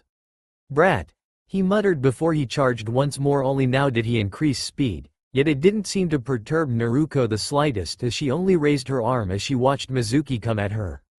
Compared to Naruto-kun's speed, Mizuki is slow, and with that thought did Naruko duck under a mid-air kick before rolling to left, dodging a dropkick to the ground.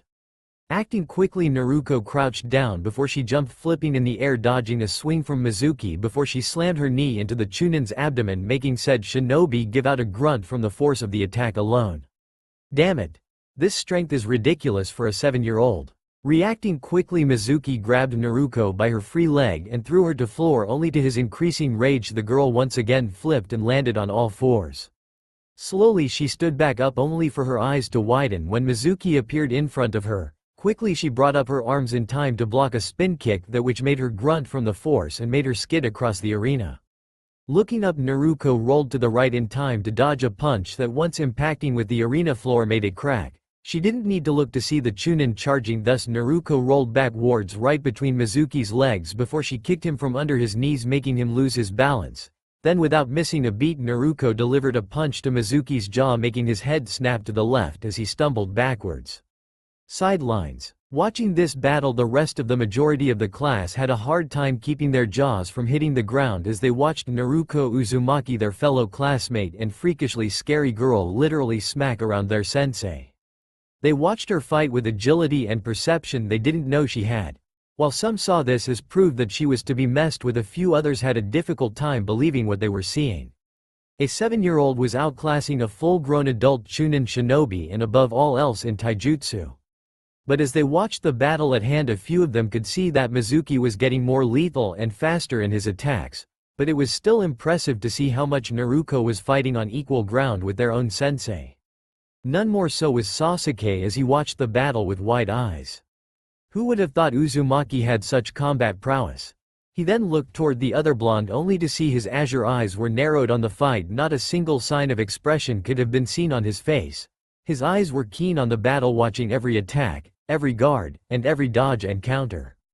This only further proved to the Uchiha that besides the shocking display from Naruto facing Mizuki, it was that Naruto himself, from just sitting there watching the battle, reminded him too much of Itachi that it disturbed the boy.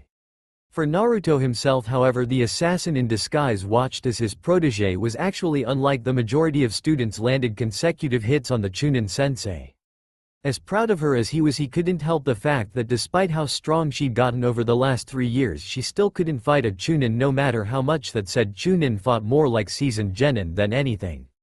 But still, Naruto was proud of Naruto's progress nonetheless. Soon enough, Iruka called the match, and as Naruto came back from the arena leaving a disgruntled Mizuki behind, did she give Naruto a curious stare. "How did I do?"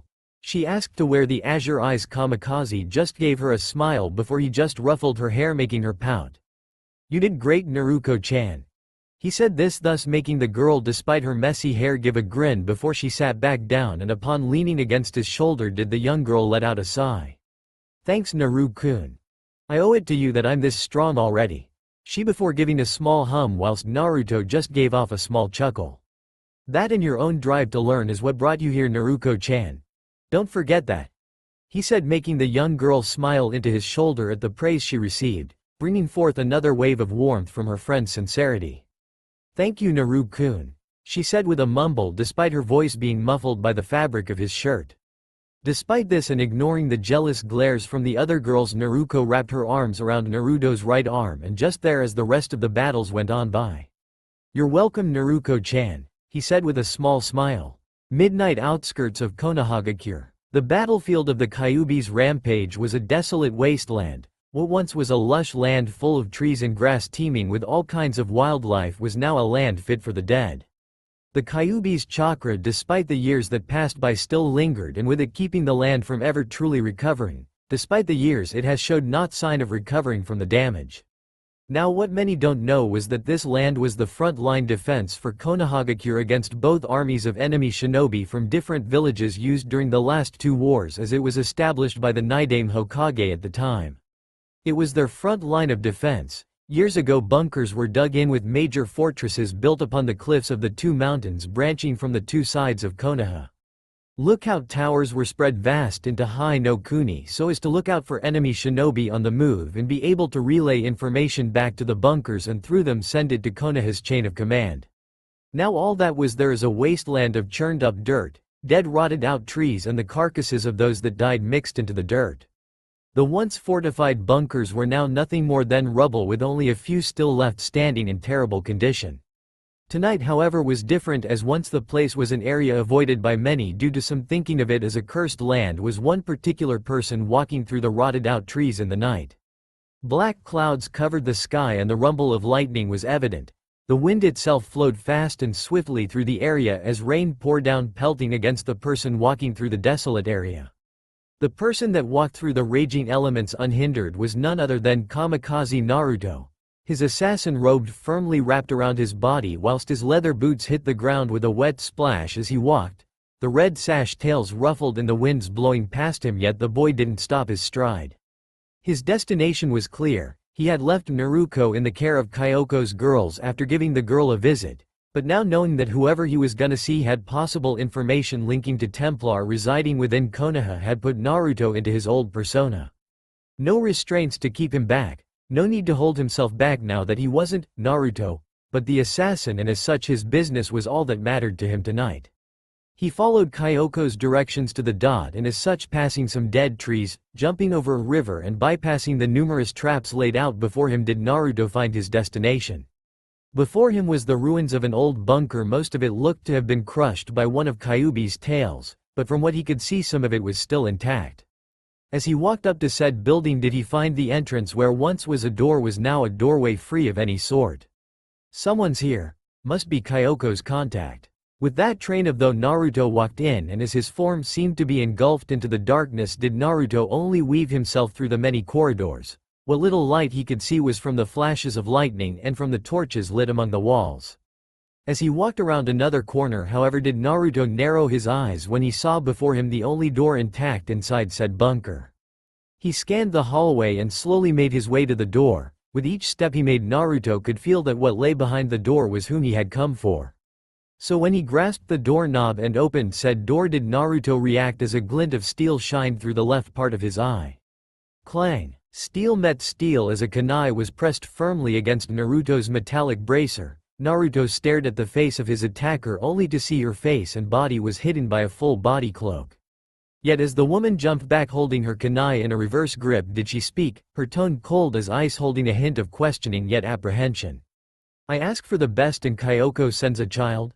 She said with a tone that clearly held something akin to surprise as she stared upon Naruto's robed form in understandable apprehension.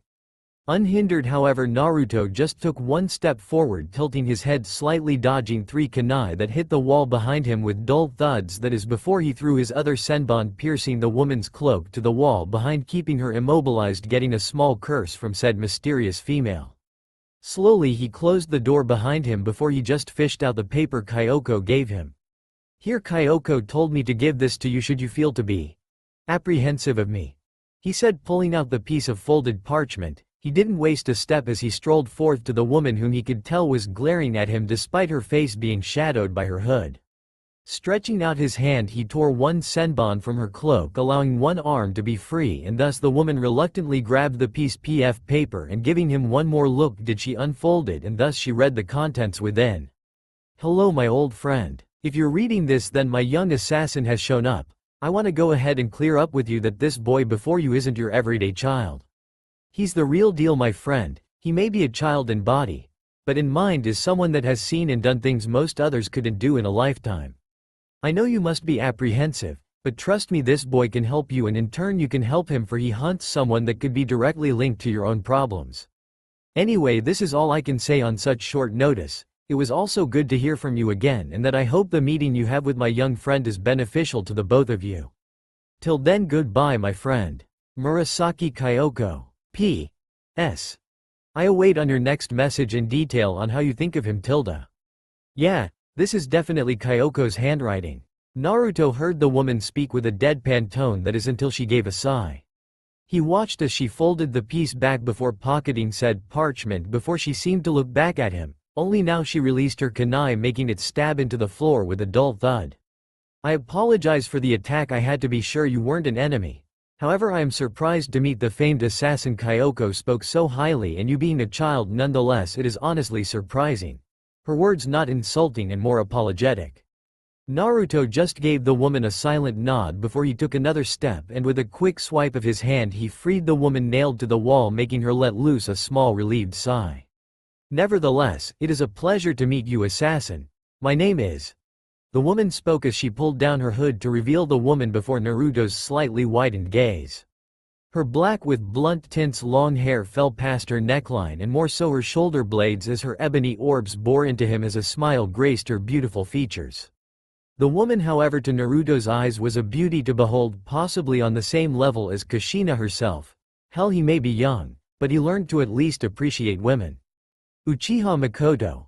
Was all Naruto could say his tone filled with surprise as he stared bewildered at said woman who could only give an amused chuckle. Complete silence. Cold azure bore back into guarded ebony gems. Kamikaze Naruto stared at the revealed face of one Uchiha Makoto with a stoic expression. His surprise shaken off and replaced with a sense of curiosity with a hint of apprehension. Understandably the assassin was thinking it could have been anyone Kyoko had been talking about. A woman from the infamous Uchiha clan. an old friend of hers, but standing before him was the last person he least expected to be Kyoko's contact. Uchiha Makoto, matriarch of the Uchiha clan. Out of everyone to be a spy, I never expected you to be an informant on your own clan. To which, as the blonde spoke, Makoto gained a small scowl at what he didn't know, but the flash of disgust in her eyes was evident to him enough. He watched as she just strolled to a cracked window and looked out toward the sky. And I never expected that Konoha's most notorious vigilante was also my friend Kyoko's highly spoken of assassin.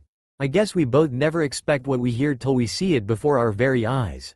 The woman said in a curt response, but the hidden meaning her words was heard clearly enough. The young kamikaze just moved over to the opposite of Makoto, just a few yards apart, and he just stared at the woman with a keen eye. True enough, but either way, on to why we're here. From what I hear from Kyoko, your troubles with your clan are possibly tied with those that I seek out. Care to elaborate for me, Makoto-san?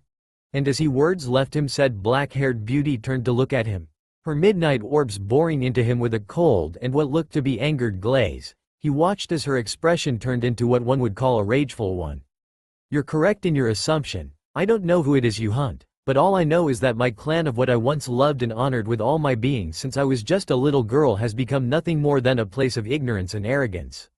To be blunt, the Uchiha clan is en route of its own self-destruction, and added with the things the higher officials of Konoha are putting upon us, plus with the clan's own elder council keeps doing, only hastens its progress, she said, making Naruto give her a raised eyebrow in response.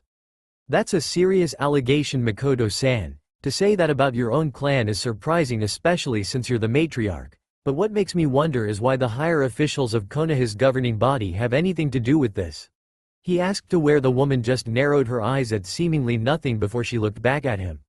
To be blunt, Assassin-san, the clan has been under a lot of scrutiny after the Kyuubi's attack all those years ago, all because it was known our ancestor and founder Uchiha Madara was capable of controlling the beast, not abiding by the fact none of us were nearly on the same level as Madara.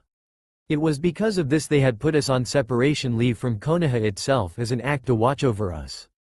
Now this wasn't nothing new to Naruto, as he knew Madara from the history books to have been capable of controlling the nine-tailed Biju. But the fact that the high officials of Konoha were placing the blame on the entire Uchiha clan was in his eyes just idiotic, for he knew without a doubt no one in this generation was as powerful as Madara, because from what his old family scriptures say, the man was a living monster in human flesh. I see, and I'm gonna take a guess the clan's elders among those the clan head didn't like that. He got a stoic chuckle from the woman, who only glared distastefully toward the ground. More like, they erupted in full-scale rage. The clan head and my husband raised his concern in the inner council of Konoha, only to be cut off a day afterwards, furthering angering them, she said, which Naruto noticed the way Makoto spoke her husband with such venom that it was a bit surprising. What else happened, Makoto-san?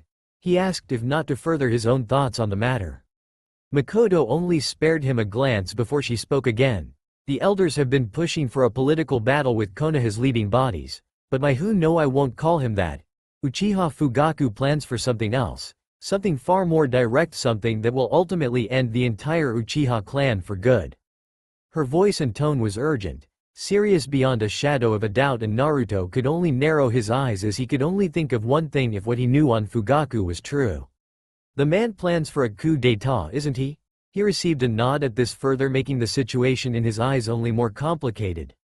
He looked up at the woman, who he could tell was trembling in maybe anger or possibly sadness, he didn't know which. But he closed his eyes and thought. He thought about the information told to him. It would explain the news Kyoko told him from how the Uchiha were picking fights with other Konoha shinobi. Yet the only person who could have issued this, to have the entire Uchiha clan separated from Konoha entirely and placed under surveillance, was only one person. Sarutobi Hiruzen did this. But what does he gain out of it? Surely he knows of the clan would do in response to this. What's his goal? Yes, and already he's mounted up the majority of the clan's shinobi. Those that hesitant or refused to do this were publicly executed on the charge of treason. This man executed those that forbade his orders, men, women and children. It doesn't matter to him. Soon enough he'll gain everyone's support through either loyalty or fear. It's how Fugaku does thing. Already he's turned my firstborn into a battle-hardened shinobi, and already pushing to turn my second one into a second Itachi, and I've had enough of it.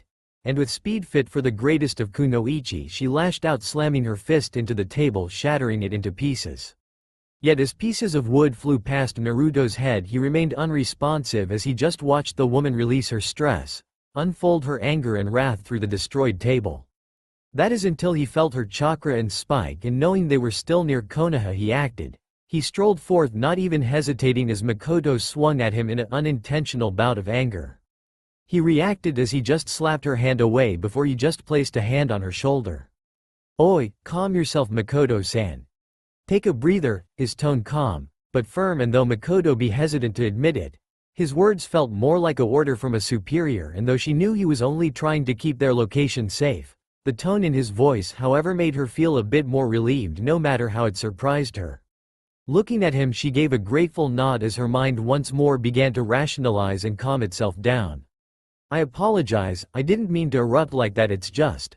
I've had enough of what has become of the clan, and seeing Fugaku further poisoning them only hurts me more than ever before," she said, to where Naruto just looked away for a moment before he gave a small sigh. Hearing this, Makoto looked his way only to see him turn his shadowed gaze back on her. "It's no trouble, everyone has a limit, no one is excluded from this, and they have to give in to their limit at some point. Just make sure the next time you do, let it be a more secure location, cause I'd rather not face an army of Anbu I have to," he said, to where Makoto only looked at him for a moment before, to his surprise, gave not a chuckle of amusement, but a giggle. "For a kid you sure sound mature, but you're right, and thanks," she said to the slightly perplexed Kamikaze, who could only give her a nod. "You're welcome. Now can you explain to me on how this situation your clan is in links with those I seek to kill?" he asked, still wanting to know how this all fits in with the Templars residing within Konoha. He watched as Makoto just seemed to give a sigh of exhaustion, added with a little bit of dread from what he could sense. "Simple enough, my firstborn, Uchiha Itachi, is someone I'm sure you know. He's a genius among geniuses and has always been loyal to our clan since he was barely able to walk. He loves the clan more than anything, second only to Konoha itself, but he has been trained by Fugaku before he could even crawl. I have learned though that since he first became an Anbu that he has been much more distant from the clan and the family as a whole." At this, Naruto narrowed his eyes. He knew of Uchiha Itachi. He and the teen had walked by each other on numerous occasions, all with the Uchiha prodigy staring at his back throughout it all. The man sent alarms in his head as a warning for a major person to watch out for. He had sensed Itachi watching him as he had passed the Uchiha without a glance. He looked at Makoto, and seeing this, the woman could only give a sigh. "I have learned that Itachi is a spy for the Hokage himself and that of the elder advisors. I always knew Itachi loved Konoha more than the clan, but to spy on us has created a rift between himself and the family, and Fugaku has only expressed his suspicion through his actions alone. However, since Itachi suspected us to know nothing of this, he made one mistake," she said, to where Naruto gave her a shift of his head as he thought about what Makoto said. Itachi being a spy for Hiruzen and his advisors would explain a few things, but again, how is this connected to the Templars? "You see, Assassin-san, the mistake Itachi made was underestimating me, his own mother at that, and as such I have found out that the Hokage has kept a journal within his home detailing all of his work as the Hokage within it. I do believe what lies within that journal may have the answer to both of our questions. Mine to find out what the Hokage truly plans to do with the Uchiha, and yours to finding out those that you seek. So I ask you, Assassin-san, will you help me?" she said with a tone that actually surprised the young Kamikaze. For it was one of pleading, and though Naruto be hesitant to admit it, seeing a woman in distress made him want to help all the more. He blames his father and his chivalry. Nonetheless, though what the woman was asking was to be dangerous, outright suicide for others, to infiltrate the Hokage's mansion was asking for a death wish, though now that he thought about it he was already a wanted man by all of Konoha already. This would only be another deed to add to the list of things he was known to have done in Konoha. "What you're asking of me, Makoto-san, is truly dangerous, and I think no other person in their right mind would even think to agreeing with this, but seeing as I don't have much of an alternative, I'll agree to helping you, but give me the location of where Hiruzen stashes the journal and I'll handle the rest." Now when he said this did Naruto bear witness to Makoto gaining a small smile of gratefulness. "Thank you, Assassin-kun. The location is within his own private study that he leaves empty around late midnight or when he's at the Hokage Tower, But he is to have an important meeting with the Fire Daimyo tomorrow, so when he leaves for the Fire Palace it shall gives you the perfect time to sneak in. From what I learned from Itachi's small layout of the mansion within his office, there is a secret vault within his study. Where is though remains to be unknown. But I can tell you that the mansion will be heavily fortified with veteran Anbu guards stationed around every corner and security seals for those that without pass will go off alerting them and those inside. The woman said. Only for her slight confusion, the assassin didn't even seem disturbed by this. Not a sign of hesitation in his posture, only the same determined posture she had first seen when he came through the door. It honestly made her a bit curious to know how this child could be so skilled, and from what she knew was able to do what he was able to while his age restricted him so. It honestly made her a bit more curious to how this mysterious boy would be when he was older. I see. Thank you. I'll look into this tomorrow night, and when I do, meet me back here at the same time the day after. By then I will have the information we both seek. Hearing this, Makoto could only give a nod of appreciation. Very good, I will see you here tomorrow then. And Assassin-kun. Once again Makoto wondered why she added that suffix to someone and a young child at that she had only just met. Maybe it's the air that comes off him, like he's seen things no child should. Kyoko was right. He feels more mature than any child should be. Naruto looked her way while stopping by the door. Yes, perplexed, more so when she gave him a nervous smile. Just be careful out there. Her words quiet, but he still heard them, and as such he could only give the woman a slow nod. You have my word. You be safe as well, Makoto-san. And with that, with but a blink of her eyes did she see the young assassin once near the doorway vanish in thin air with no signs of a shushin or visible shift on the area that he was even there to begin with. As she looked where once stood the assassin did Makoto gain a small soft smile. Kyoko was right. This boy. No young man is definitely interesting. I can only wonder though what he will find in that journal of Hiruzen's. With that Makoto left only now a small smile on her face as well as a glimmer of hope that dwelled within her, hoping that the one she just spoke to would find the answer to their questions, but also hoped he would be okay and where he was going. Strangely, just talking with the strange assassin did she feel from being apprehensive and on the edge of her toes now a bit more relaxed around him. Perplexed Makoto left as well, her thoughts now on the mysterious robed assassin. Next day, Training Ground 1. Uzumaki Naruto had felt many things around her best friend, teacher, safety, protected and just plain out happy for the most part.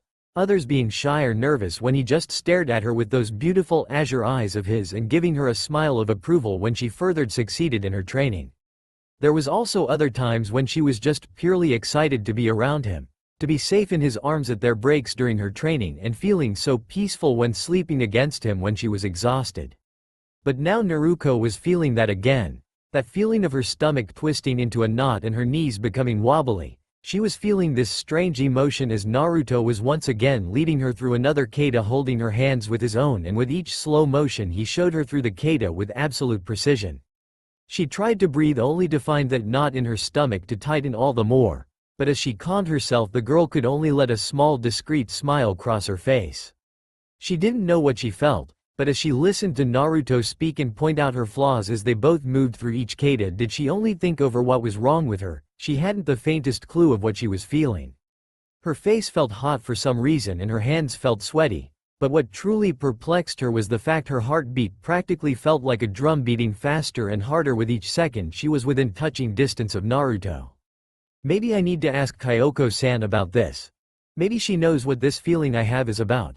The young Uzumaki thought, remembering her newest friend called Kyoko, whom from what was told by her was a friend of her guardian Tenchi and had been someone she could talk to about things that she was too embarrassed to talk about in front of Naruto. Shaking her thoughts, however, Naruto just gave a small sigh before she got back to her training.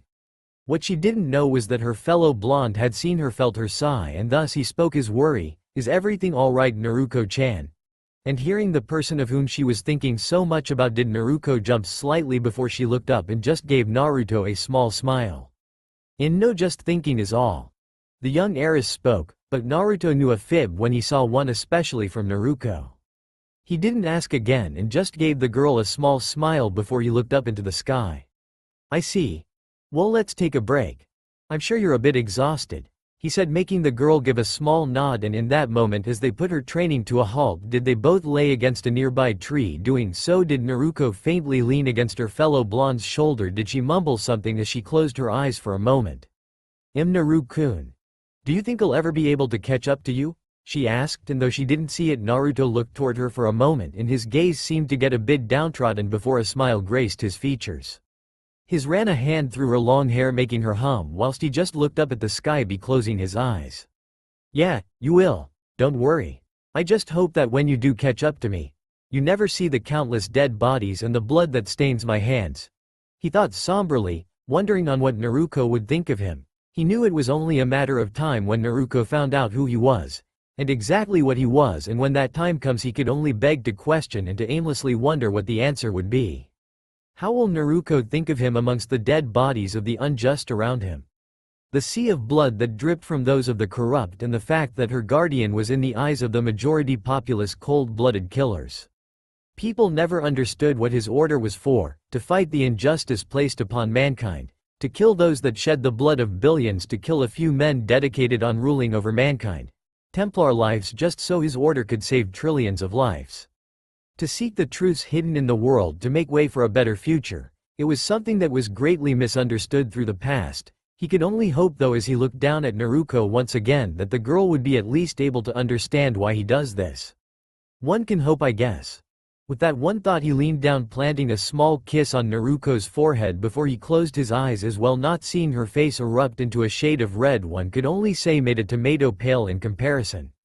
She looked at Naruto for a minute before a shy smile came upon her face. Slowly she leaned back down before snuggling further into him, and finding the perfect spot she released a small sigh of content before she closed her eyes once more. What the two didn't know, however, was in the following days Naruto's life and that of Naruko's would change forevermore. Night, outskirts of Sarutobi clan compound. With our residential assassin, we could find him hopping through the trees, moving through the darkness swiftly and quietly as he headed toward his destination.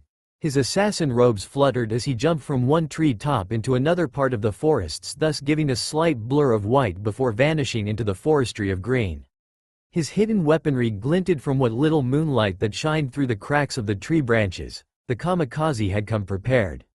For this was a mission of top importance. To infiltrate the Hokage's compound was no easy task, added with the extra security and traps would make it all the more difficult, but he couldn't fail, for he adamantly refused fail. Already he'd went to visit Naruto before he set off, and strangely the girl had wanted him to stay a bit longer, and he did so, keeping the girl aware of him before she fell asleep. But now as Naruto dropped onto a nearby branch did he only look below him at the Sarutobi clan compound, surrounded by Konoha forestry. His eyes scanned the area, picking up the traps and Anbu awaiting around every corner. Makoto wasn't joking, the place was rigged for an all-out battle, which was something he wanted to avoid at all costs. 8 Anbu on each side of the house, 4 on the roof, 5 scouting the forests from front to back, explosive note wire sensitivity traps, chakra paralyzing flashbang trap and poisoned shuriken launcher traps all at the left and right side of the compound. Chakra sensor seals on the outer walls, cloaked by a small genjutsu. There's the main power seal for the chakra sensors. Slowly he moved from the branch, dropping down 3 more till he was eye level with the roof itself. Slowly he pulled out 5 senbon before charging one of them with his chakra. He looked up, senbon in hand and eyes gleaming from the shadows of his cowl. He crossed his arms over his chest before inhaling softly. Before, with a twitch of his wrist, he sent the 5 senbon flying through the air, shooting out of the forest soundlessly, all heading toward their intended trajectory. Splurge. 4 of the 5 senbon hit their mark through the temple and larynx, so they didn't have time to even scream before they all fell dead to the rooftop. The last senbon on its intended path struck with a small quiet thump right in the center of the seal, giving chakra to the other 4 chakra sensor seals around the base of the building. With his chakra coating it would disrupt the seal's components and cause it to break down, stopping the effects of the seals entirely. With that out of the way and looking toward the other guards whom had yet to notice the 4 Anbu above them dead, did the assassin once again delve into the darkness. He crossed the tree lines without a sound. Only the howling of the wind rushing past him, stopping on another branch, did he look out to see his way of entering clear, the Hokage's window to his study. He looked to his left and right and watching as the Anbu shifted their positions patrolling each side compound. When they went to the other side of the structure did he move in. Crouching down, Naruto propelled himself through the trees. Manipulating the wind around him he glided through the air and nearing the unsuspecting Anbu just below the Hokage's window did Naruto delve downward. Inches away he grabbed the Anbu by both his head and mouth and flipping into the air he gave a sharp twist getting a small crack before he let go of the Anbu making him fall to the ground, his expression unclear by his Anbu mask. Quickly he dragged the body into a bush hiding it from view before looked up to the window and with speed did he run up towards the wall before jumping up to the nearest ledge. Jumping from one to another instead of running up the wall entirely as to not alert the others of a chakra spike. He moved up one after another and getting up to the balcony of Hiruzen's study did he grab the ledge before pulling himself up quietly and slowly.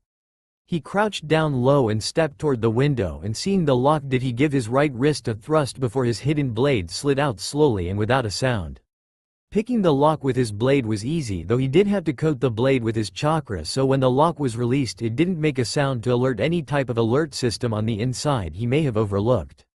Feeling his blade rotate fully did Naruto give a slow nod before he retracted his blade and upon opening the window did he stick his head in slightly before his eyes scanned the study. Heat detection added with the Senbon launching trigger seal and a Genjutsu concealed trigger seal for the kunais in all 8 corners of the room. Tripwire all throughout the room all leading to another alert seal if but the smallest twitch of them is felt. With that thought in mind Naruto looked toward the heat detection, Senbon launching trigger seal and pulling out another Senbon from his pouch and before coating his with his chakra did he take aim through the numerous tripwires before launching it through clean and fast it struck its target directly into the trigger seal and upon impact his chakra was released did the seal get disrupted just like the one outside. Seeing that was done Naruto slowly entered the room and dropping to the floor in a crouch did he make only shift his gaze toward the center of Hiruzen's study and with it did his eyes briefly flash white revealing what he was looking for before they returned to normal. Cautiously the assassin stepped through the numerous tripwires. He threw another Senbon directly toward the Genjutsu concealed trigger seal before giving a small kai and result the trap dissolved as did the illusion. With the second trap disposed of Naruto jumped over another set of tripwires before he fell to the floor on all fours before rolling under another set. He moved quickly and quietly in reflexes and flexibility honed by his training through the numerous tripwires laid out amongst the study and as he reached the Hokage's desk did he look down to see the small seal. Moving his hand as to not touch the wires he channeled his chakra through his index finger and pressing it onto the seal did he speak in a small whisper. Kai. Just as he said that he saw the tripwires around him twitch as the seal flared before it burst into a small flame incinerating it. He watched as the wires all slacked and fell loosely around the study. He didn't take a step however as he scanned the room once again. His eyes moved to another trap being the explosive note just above the bookcase along with a trigger detection seal. Secondary fail-safe seal. Clever of you Sarutobi, then again you were titled as the professor. Walking up toward the bookcase bypassing the desk and the obvious false vault underneath Hiruzen's desk did he only send another Senbon into the seal disposing of it like the others. Briefly he looked down at the Senbon pouch at his waist and could only sigh a bit. The ingenuity of them were astounding yet were so underestimated. Added that his Senbon were made of a special chakra disrupting alloy made them the perfect assassination tool. Then again metals from Tetsu no Kuni is so vast and has different properties. So many possibilities. Shaking his head Naruto only looked toward the bookcase. His hand skimmed over the many books before his hand grasped one. With a pull the book he chose slid backwards until the sound of a lock being released sounded before a click followed it. He watched as the bookcase seemed to slide back before it slid in behind another part of the bookcase revealing to him of what he was looking for. There before his goal, on the hidden compartment was another wall with a small steel safe. He looked to see not a single trap in sight. Taking a step forward Naruto looked to see the vault didn't have a normal lock and key system thus he sighed before he pulled out a small sealed tag. One of his own creations from his own knowledge of his order's knowledge in Fuinjutsu along with the Uzumaki's shared knowledge in the art. It was a seal made specifically to open any lock as it integrated into the vault or safe and finding the lock mechanism it would disengage it with a simple command. This was what the kamikaze did as he placed the seal upon the safe did he only bring of his hands into a ram seal. The assassin spoke in a quiet mutter, Kamikaze Fuinjutsu. Ain no Raku Kaijo, and upon command the seal did as created. It flashed white before blue lines of chakra seemed to spread out from the seal before it traveled up through the safe before they all changed toward the same direction. As all lines got into the same area did a small white circle appear before the sound of a lock being released sounded. There we go. Slowly Naruto grasped the handle and with a cautious act he pulled it open to reveal the inner contents within. Before him lay what he was searching for, Hiruzen Sarutobi's journal. Its brown leather casing and thick in size was evident along with other contents within which were meaningless to him. Slowly he grasped the book. Only when he picked it up did his azure eyes widen beneath his cowl when he saw that underneath where the journal once resided had a small pressure plate. Then the sound of sizzling caught his ears and looking up he saw the seal just above the inner compartment of the safe. An alert seal. Shit.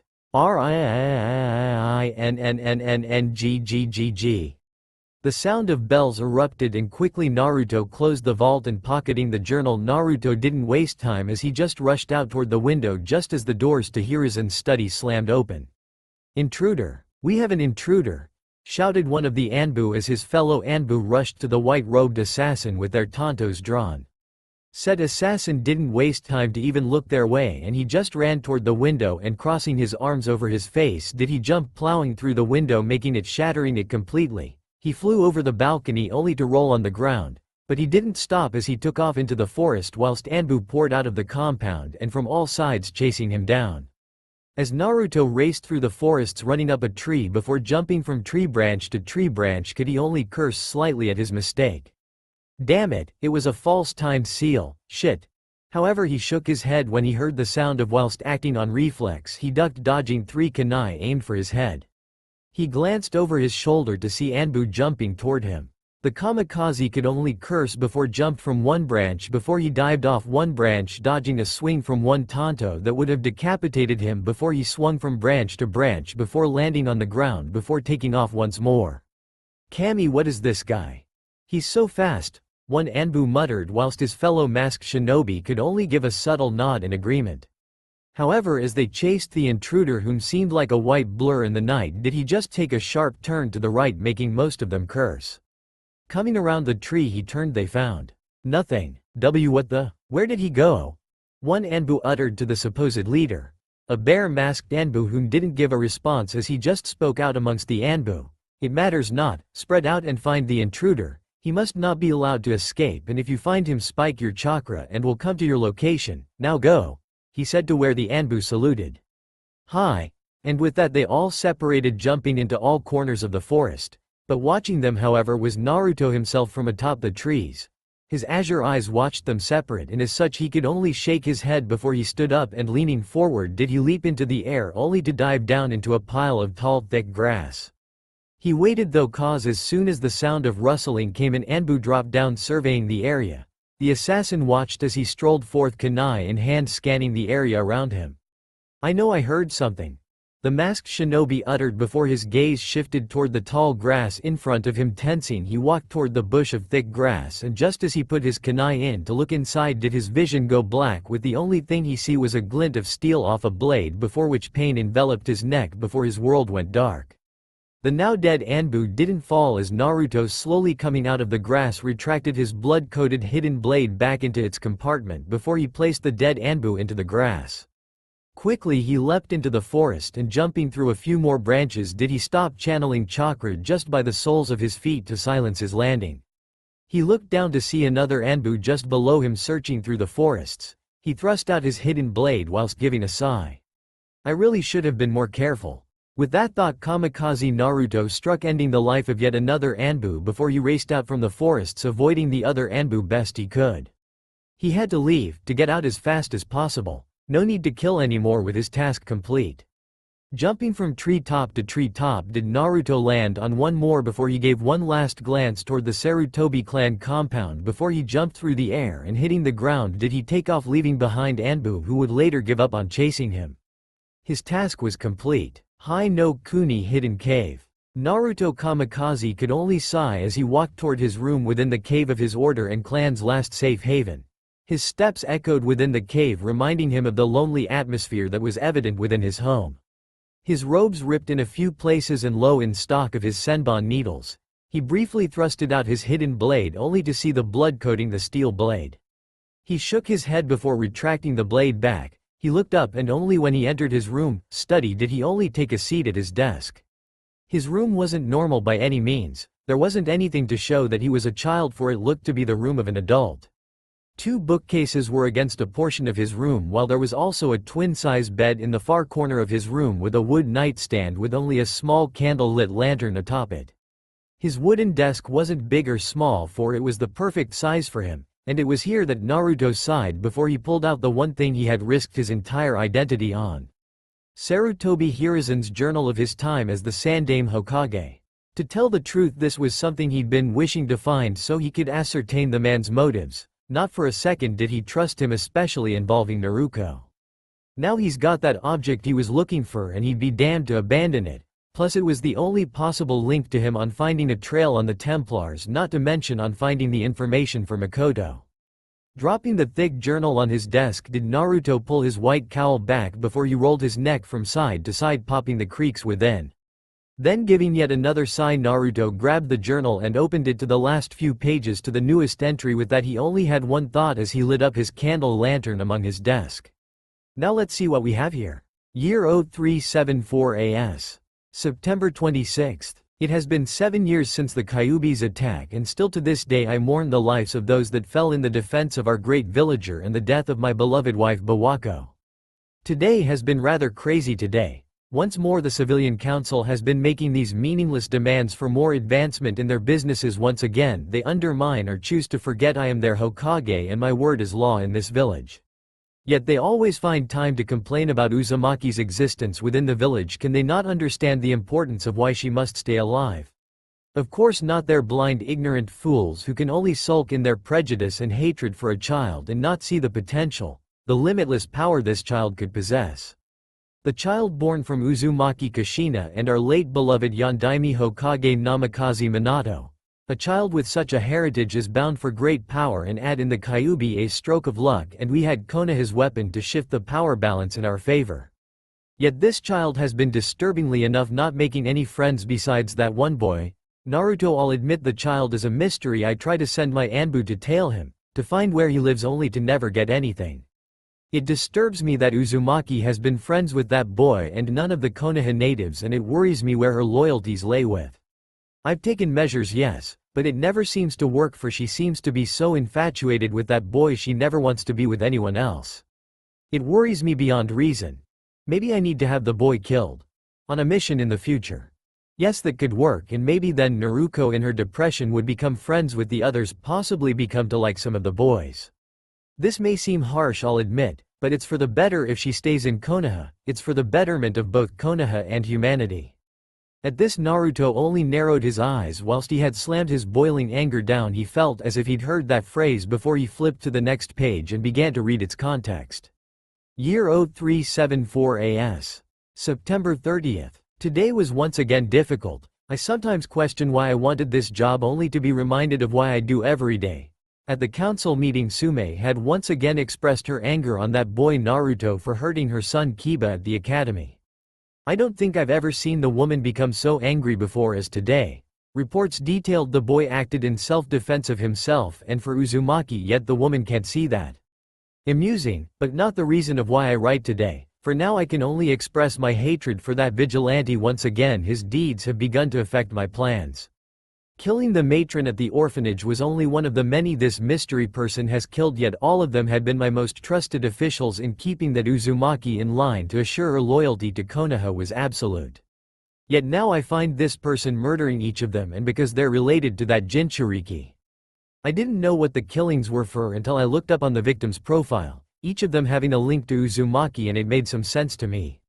This person has been killing those that directly hurt the Jinchuriki. It didn't matter who they were, they died either way. Whoever this person is, they seem to be doing this out of either protecting the Uzumaki or maybe some other alternative motive. I don't know, it will need further investigating. Whatever the case, we still have no evidence on who this is, but I swear on the order I will find this person and if need be kill him or her myself.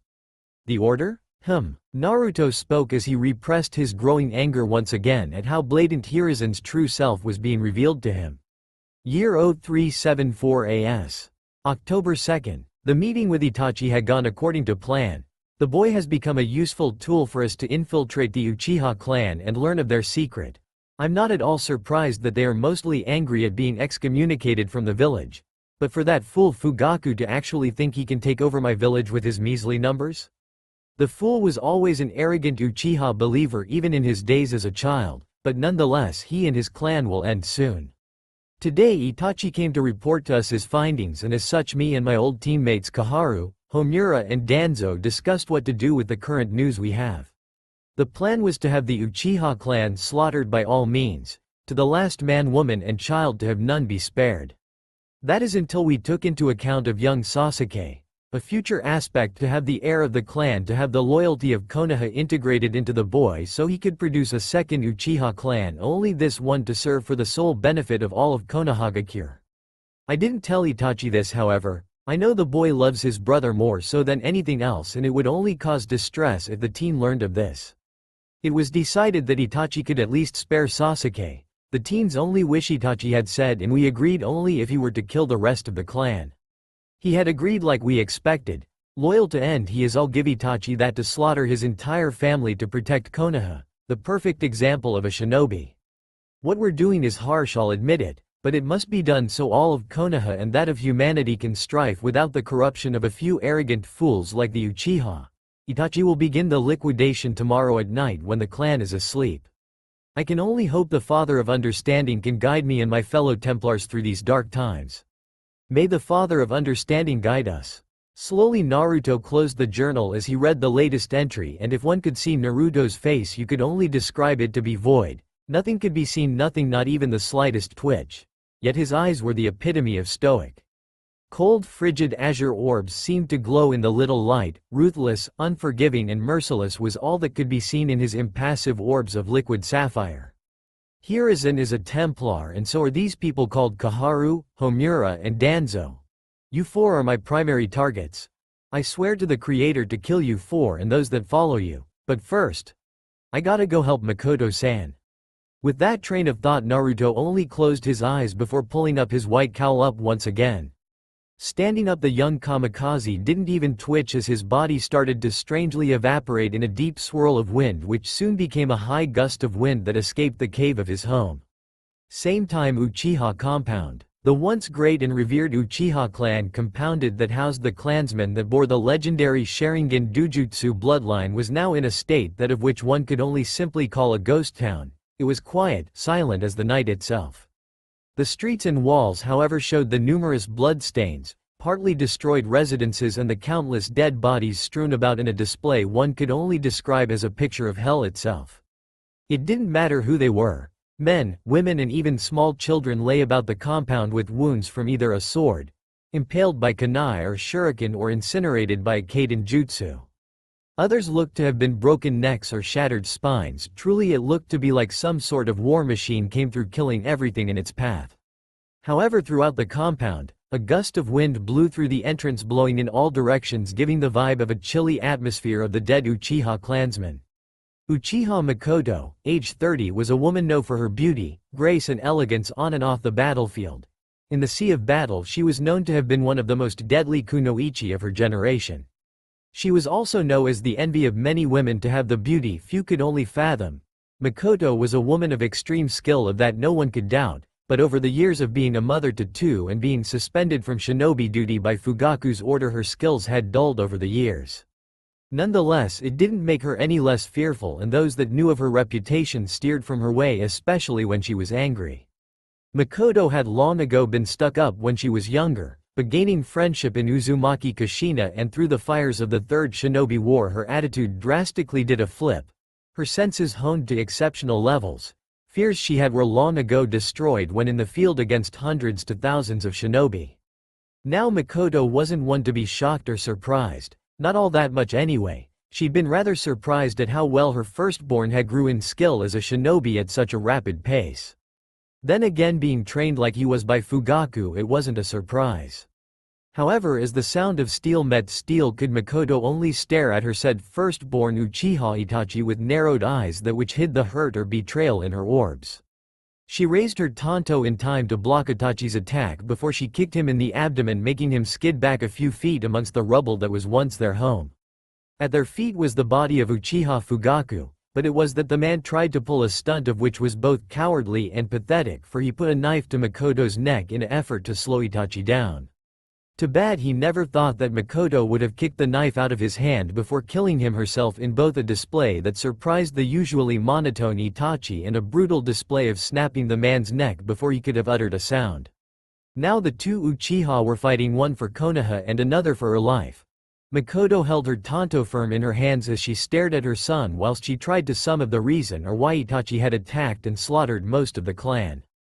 He had come in the midst of the night, just when she was falling asleep when he attacked, the sounds of screams and explosions erupting around the compound while many of the clan's shinobi tried to get ready were butchered before they even had time to prepare themselves. All the while Itachi's spinning matured Sharingan pierced through the screams and black smoke, his katana glinting in the night, cutting through the flesh of his own clan, stabbing through the bodies of those he once knew and grew up with. Hard to believe that only one person, no matter how powerful, could have slaughtered most of the Uchiha clan, even one of their own at that. Yet Makoto was afraid of this, which was why she had employed the assistance of that assassin to help her, but never did she think Itachi would have resolved to something like this, and so soon at that. But for what reason would he do this? That was the thought running through her mind among the many other rampant thoughts. Why would he do this? I knew he was becoming more tense than usual, especially with the family meetings. But this, I never expected him to go so far as to try and exterminate all of us. She watched as her son wordlessly stood up from her attack, brandishing his Anbu standard katana. He briefly wiped away the blood from his lip before looking back at her with his stoic void midnight orbs boring back into her own. Ka-san, I will admit. You are the element of which I didn't take into account. You are the one I couldn't fully underestimate. And it would seem I'm right to see you killed Toussaint. Though I always wondered how powerful you were compared to the others. Strongest of our clan, Uchiha Makoto, or better known as Watarigarasu no Megami? His words only made Makoto narrow her eyes, gripping her tanto in hand.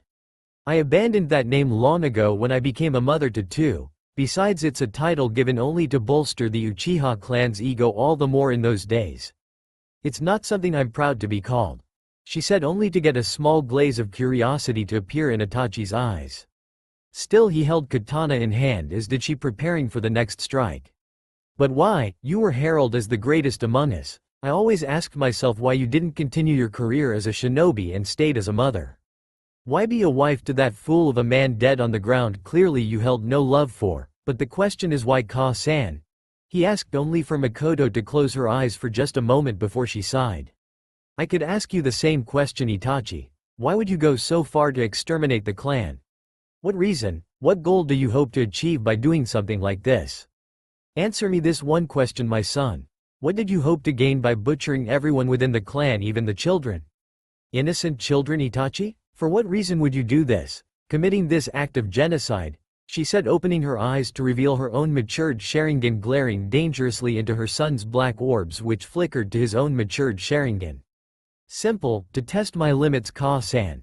He said, only for the wall next to him to implode in a fiery blaze, yet he didn't flinch from Makoto's influence over fire. That's bullshit, Itachi. You think I believe that? I know more than you think. You're doing this for something else, and I know it has something to do with the coup Fugaku was planning, and I know for a fact you were working directly for the Hokage, so I know he has something to do with this. She said, making Itachi's eyes only narrow slightly before he bent his knees and coiling his muscles. Ah, I seem to have slipped up in my tracks. Then you must die. Ka-san. I apologize. And thus he struck. In a blur of black, Itachi dashed toward Makoto, whom pulled up her tanto in time to block Itachi's swing before parrying another set of attacks, each block and parry causing sparks to fly. Makoto ducked under one before she rolled just as Itachi's katana came down on where she once stood. Without missing a beat, the former Anbu captain charged, as did Makoto, both of which gained a stalemate in their clashes of their respective weapons. Taking the chance, Itachi parried Makoto's next strike before he kicked her roughly in the chest, making her grunt before she plowed straight into what was left of another Uchiha residence. He didn't waste time before he did a few hand signs with his free hand. Kaden. Gokakyu no Jutsu.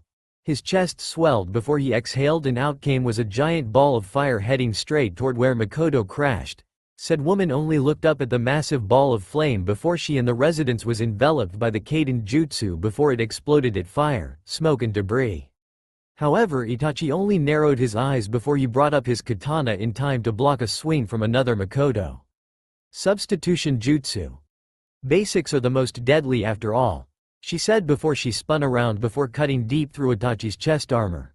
Not stopping, Makoto grabbed her son by his ponytail before throwing him to the ground. Only for him to roll out of the way just as her sword pierced through the ground of where he was lay. Makoto only looked up with cold eyes into Itachi's own. You're serious? I better take this seriously, or I may just die, he admitted before he and the woman charged once more. He hurled a few shuriken her way only for her keep charging whilst she just leaned her head to the right, dodging the shuriken by mere inches. The wind whipping her hair back, she seemed to vanish in a streamline of wind before appearing in front of Itachi, her elbow dug deep into his abdomen making him grunt before she followed it up with slamming the pommel of her tanto into his chin making him stumble back. She didn't stop before she unleashed a barrage of strikes making Itachi for all his skill be pushed back, each swing having more than enough power to push him back. He looked up, his matured dujutsu blazing in time, dodge a strike that split the wall behind him cleanly in half. Quickly brought up his guard in time to block another strike from Makoto, but he inwardly grit his teeth from the power of her swing alone made his knees buckle. Kami Ka-san is so strong. What's the matter, Itachi? Did you really think that my skills had dulled all that much? They may have become rusty, but I still do my best to keep myself in form. You shouldn't underestimate me. Her voice was cold, colder than Itachi had ever felt before, but before he could react he felt the breath knocked out of him from the punch planted straight into his chest before Makoto backhanded him. Her knuckles literally made him hear his teeth loosen. Rearing back, Itachi delivered a slash across Makoto's unguarded shoulder, yet the woman didn't even flinch from her wound. He took a chance and stabbed his katana through her left shoulder only for Makoto's tanto coming fast toward his head making him jump back. He stood back staring at his mother whom was bleeding from the wounds he'd given her, and even then he felt to be pretty lucky at that. Makoto only gave her wounds one glance before she looked back at Itachi. Brandishing her tanto, she readied herself for the next charge. Only for a sound of a distant shout make both her and Itachi's eyes widen, one in worry, the other in recognition. Ka-san, Tu-san, where are you? The cry of a child rang throughout the area, and as the sounds of small steps thumped among the ground did one child in particular show to be one Uchiha Sasuke. The child's face filled with worry only to shift into horror at the sight before him. His mother and big brother fighting. Due to this he never saw the slight shift of Itachi's body, but Makoto did, and thus she could only react like any other mother should. Sasuke, move! Her shout made him look her way before his vision blurred making him blink, only to open his eyes up to see his elder brother Itachi bringing his katana down making his eyes slowly widen as a rational fear overcame his body and his young mind just froze up, as did his body as the katana came down on him. Only as the katana came down did a sudden darkness envelop his vision. Splurge. The next thing Sasuke heard was piercing flesh and a grunt of pain. He slowly opened his eyes only for them to widen when in front of him stood Makoto gripping the katana lodged into her abdomen. He could only look up in shock at the sight whilst Itachi kept his look of apathy even as he twisted the katana lodged into Makoto's body. I was afraid I wouldn't be able to defeat you, but with Sasuke's appearance you showed weakness. Protecting him gave me the chance to strike, he said only for Makoto glare at him with so many emotions racing through her mind. Anger, betrayal, confusion, sadness, and most of all a strange sense of desperation. Looking up at Itachi, she coughed up a small amount of blood before she spoke. It's a mother's job to protect the life of her children. Something I failed to do with you. I won't make the same mistake with Sasuke, she said to the said boy's confusion. Itachi didn't even show a facial twitch at her words before he roughly pulled out his katana making blood shoot out and the woman scowl while inwardly she was biting back the pain. She watched through half-lidded eyes as Itachi once again readied his katana, her consciousness fading fast while the loss of blood was staggering making it hard for her to even stay awake.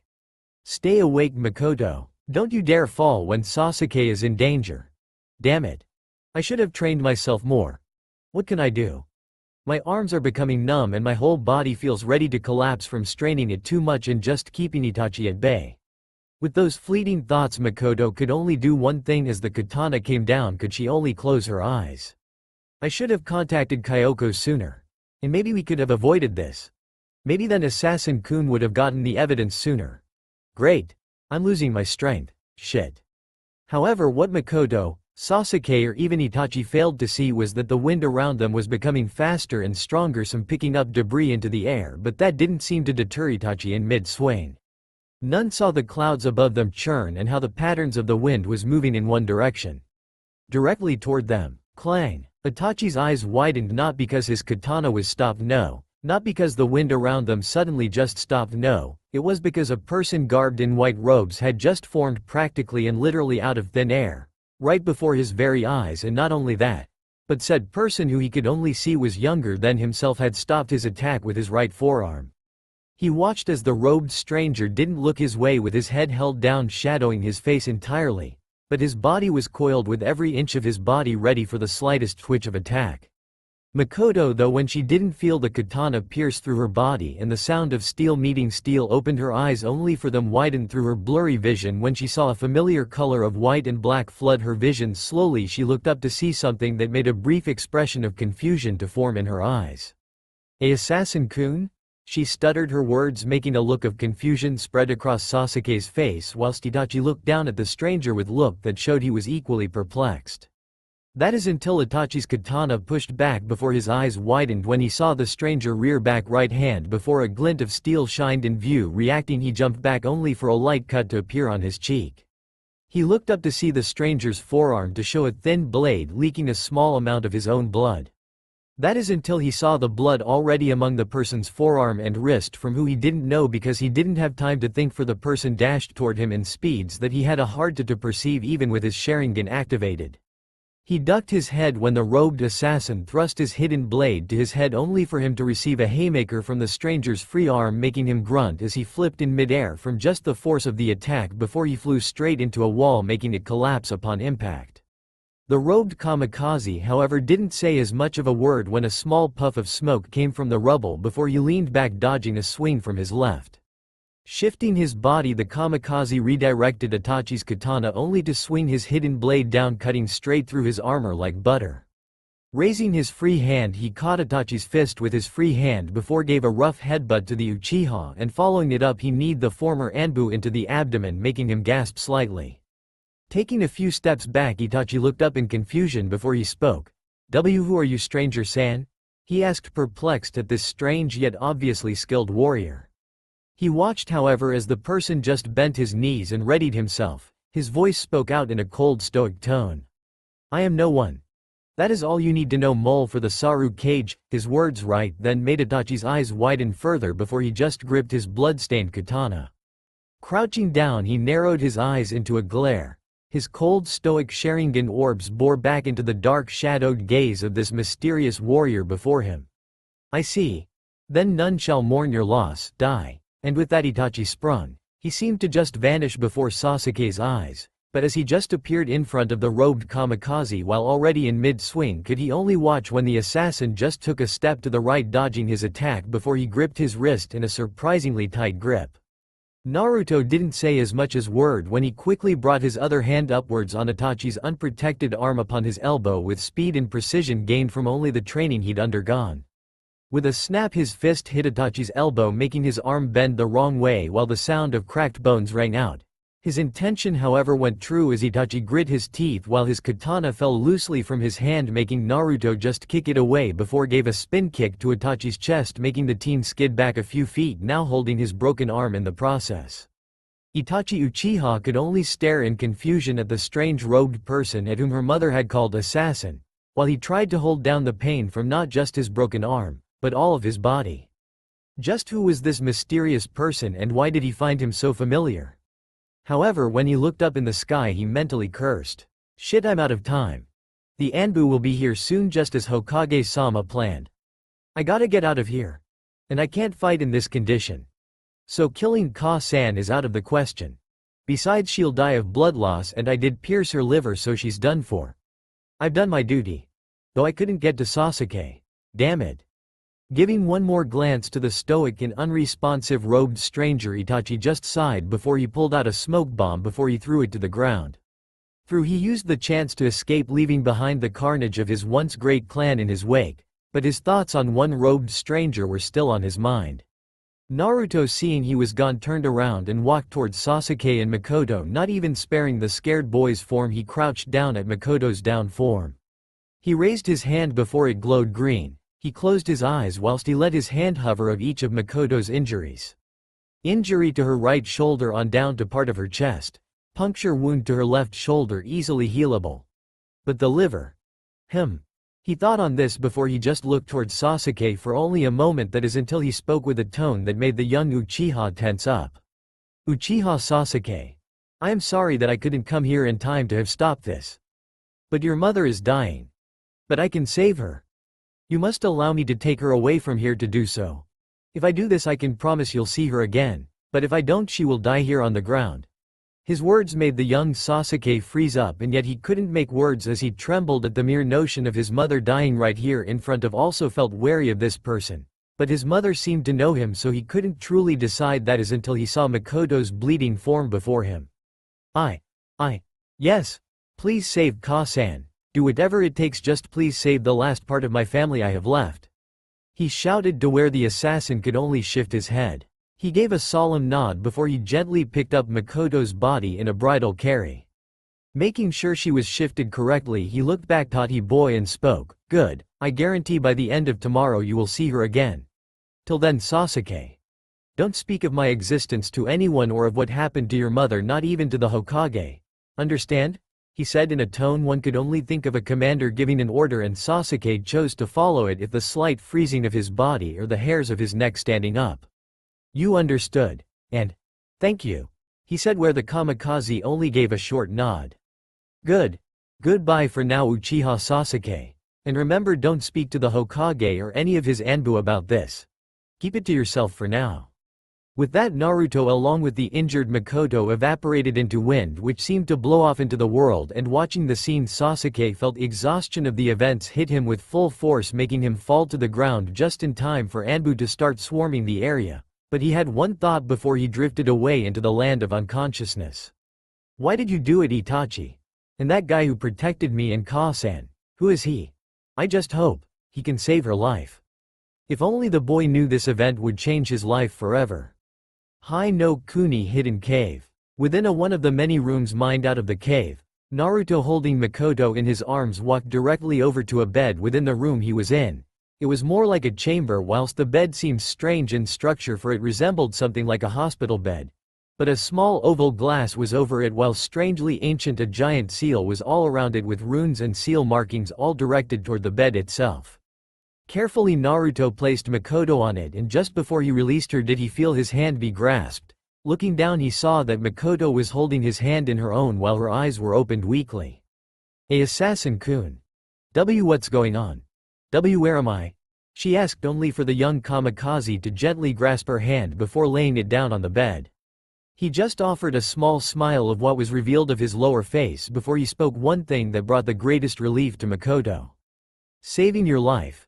In the only way I can."